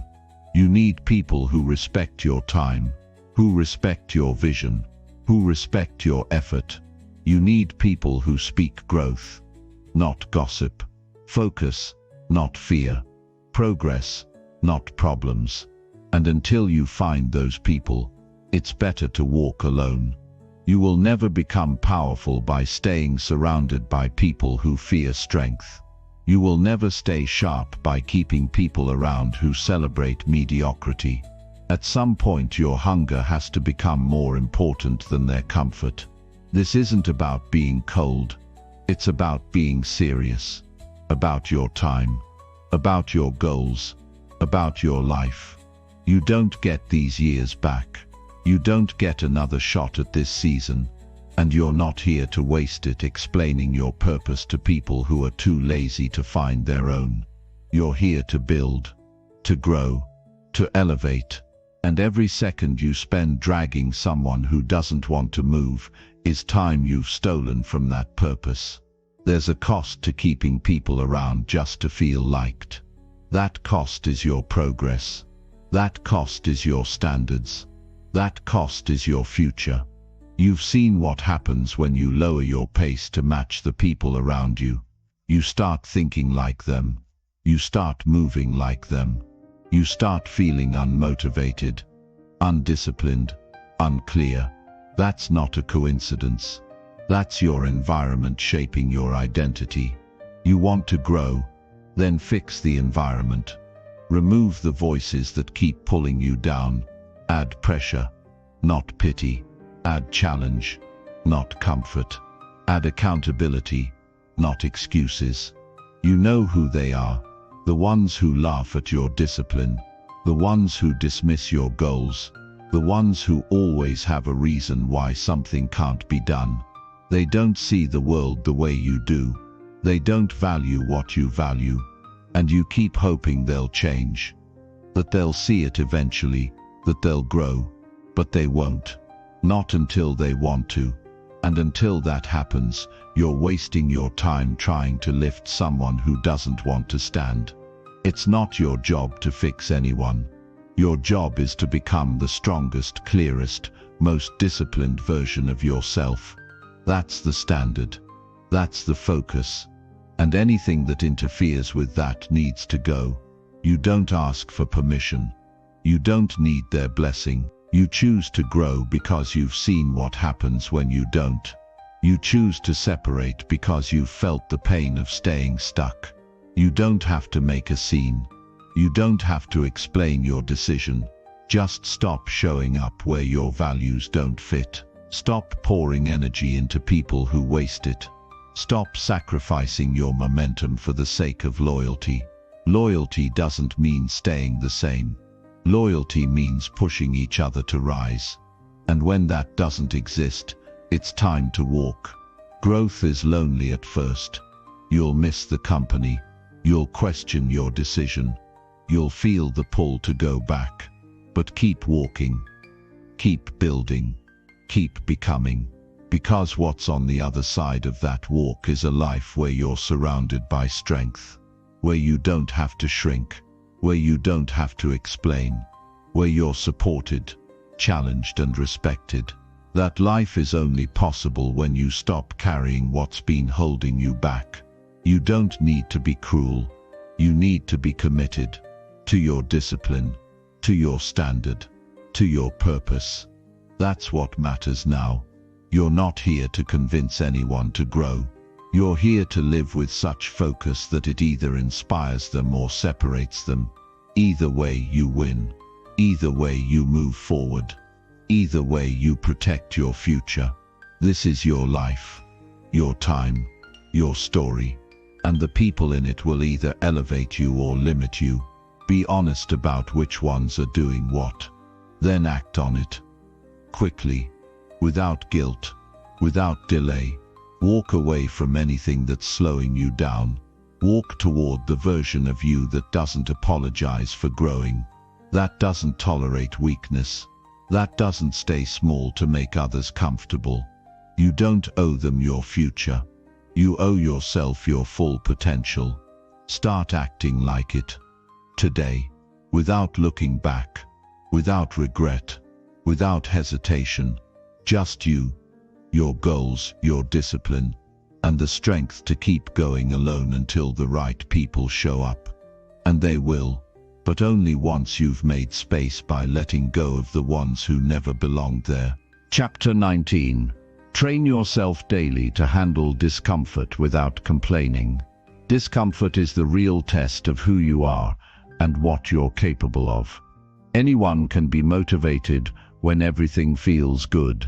Anyone can smile when things are easy, but that's not where strength is built. Strength is built when things hurt and you keep going, when nothing feels right and you don't complain, when the day hits you hard and you refuse to back down. That's the standard you need to live by. Not a life of comfort, but a life of control. Not a life of ease, but a life of effort. And that control is only built through one thing: daily training, daily discipline, daily exposure to discomfort until your mind stops breaking under it. You've got to stop running from hard things. You've got to stop whining about pressure. You've got to stop flinching every time something feels uncomfortable. That's the mindset that's been keeping you stuck. The people who win in life aren't the ones who avoid pain. They're the ones who train through it, who condition themselves to show up anyway, who turn discomfort into their environment and stop needing everything to be perfect before they take action. You will never be free from discomfort. Life is filled with it.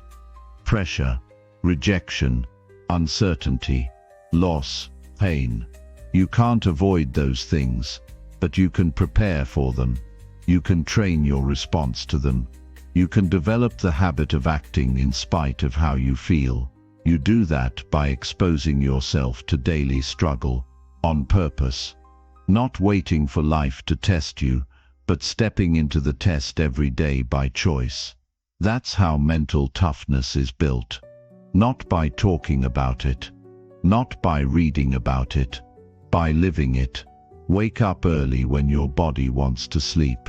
Train hard when your mind wants comfort. Stick to your plan when your emotions want ease. Show up to the work when nobody's watching. That's where it begins. That's how you stop being soft. That's how you stop giving up over little things. You stop looking for ways out and start looking for ways through. You stop asking for everything to feel better and start asking for yourself to become better. Most people complain their way through challenges. They waste energy explaining why it's hard. They spend time looking for sympathy. They want others to feel bad for them. But all that does is weaken their response. It trains them to break instead of adapt. It trains them to look for escape instead of growth. That's the opposite of discipline. You want to be strong. Learn to suffer in silence. Learn to keep moving without complaining. Learn to hold your standard without needing applause. You do this by making hard things normal. Every day you put yourself in positions that stretch your tolerance. You don't avoid resistance. You pursue it. You don't lower the bar to stay comfortable. You raise it to become stronger. You stop waiting to feel ready and start acting regardless of how you feel. The discomfort doesn't go away, but it stops controlling you. It becomes part of the process. You begin to respect it because you know it's shaping you. Every time you step into discomfort and stay focused, you train your mind to stop reacting emotionally. You build the habit of composure, of calm, of execution under pressure. That kind of training pays off in every area of your life. Business, fitness, relationships. You stop panicking in stress. You stop retreating in fear. You stop quitting when things get inconvenient. You lead with poise. You move with control. You become dependable.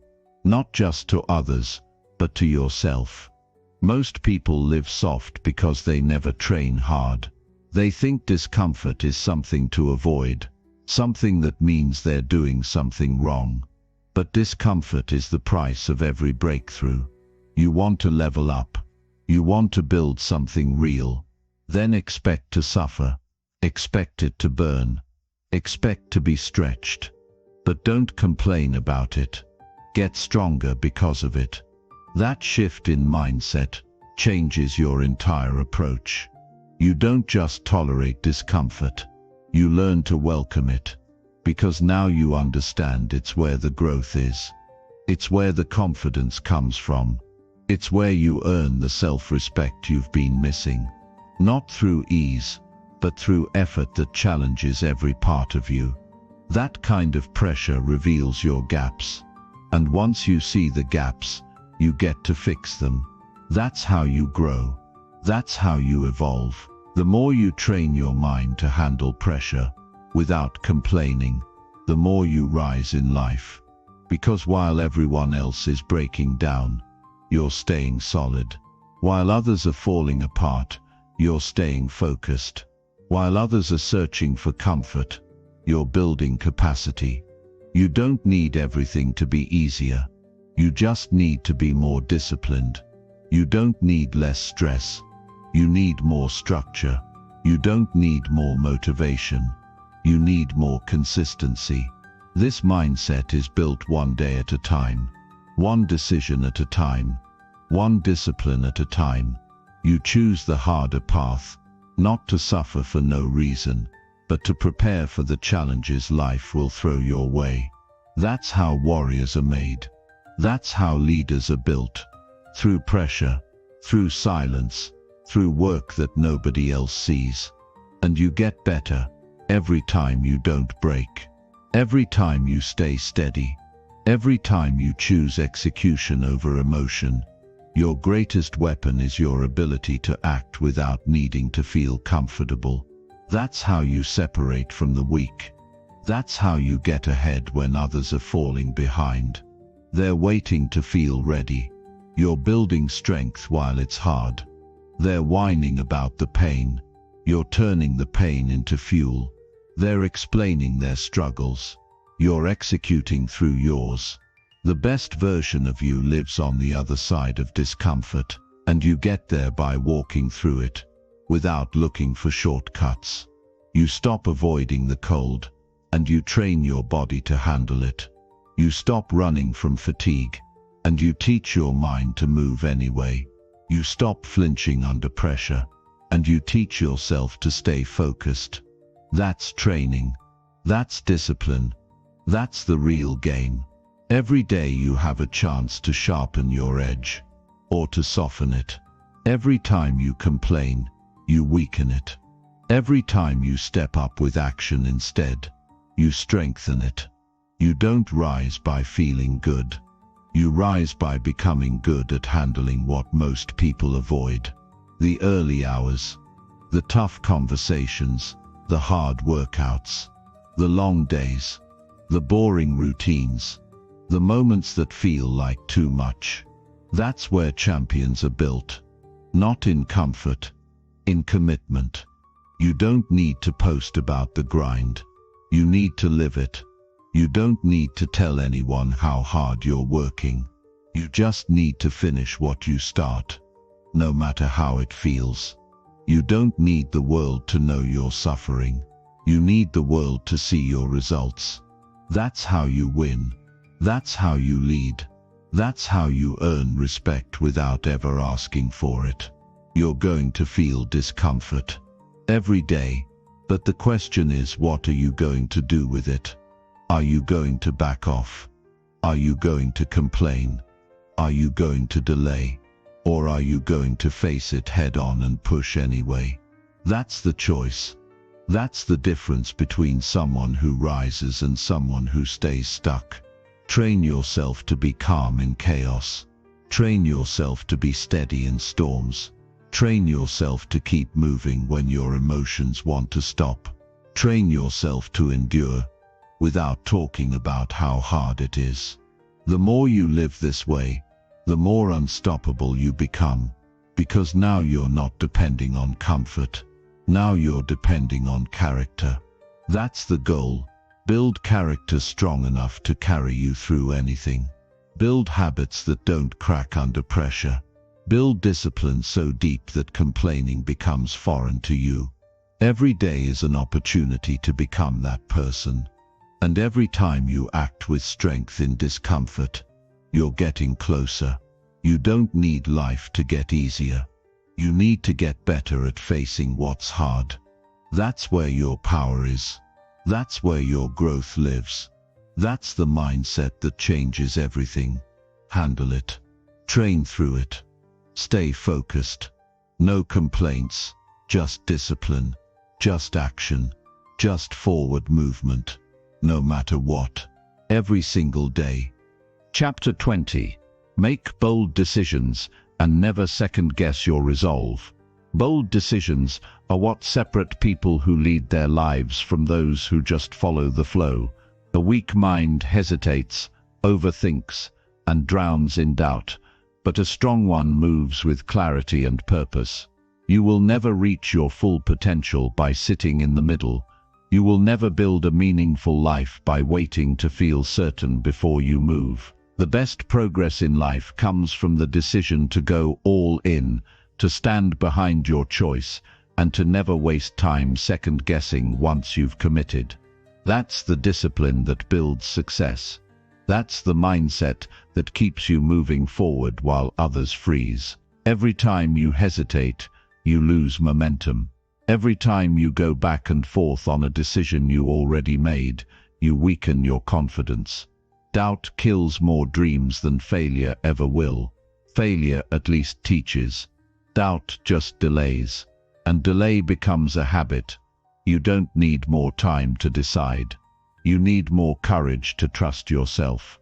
Bold decisions don't come from knowing everything. They come from knowing you're going to figure it out.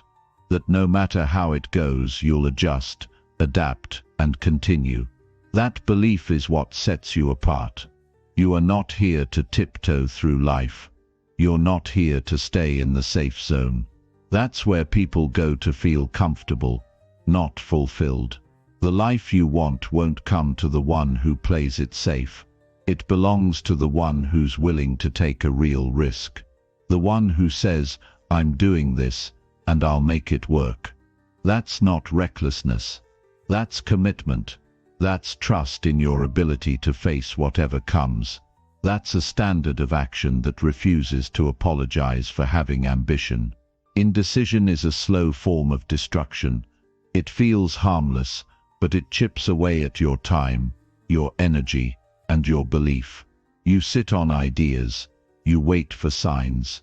You ask for opinions. You rethink the same choice 10 times. That's how people stay stuck for years. You've seen it. You've done it. You've wasted hours replaying something you already knew you should have acted on.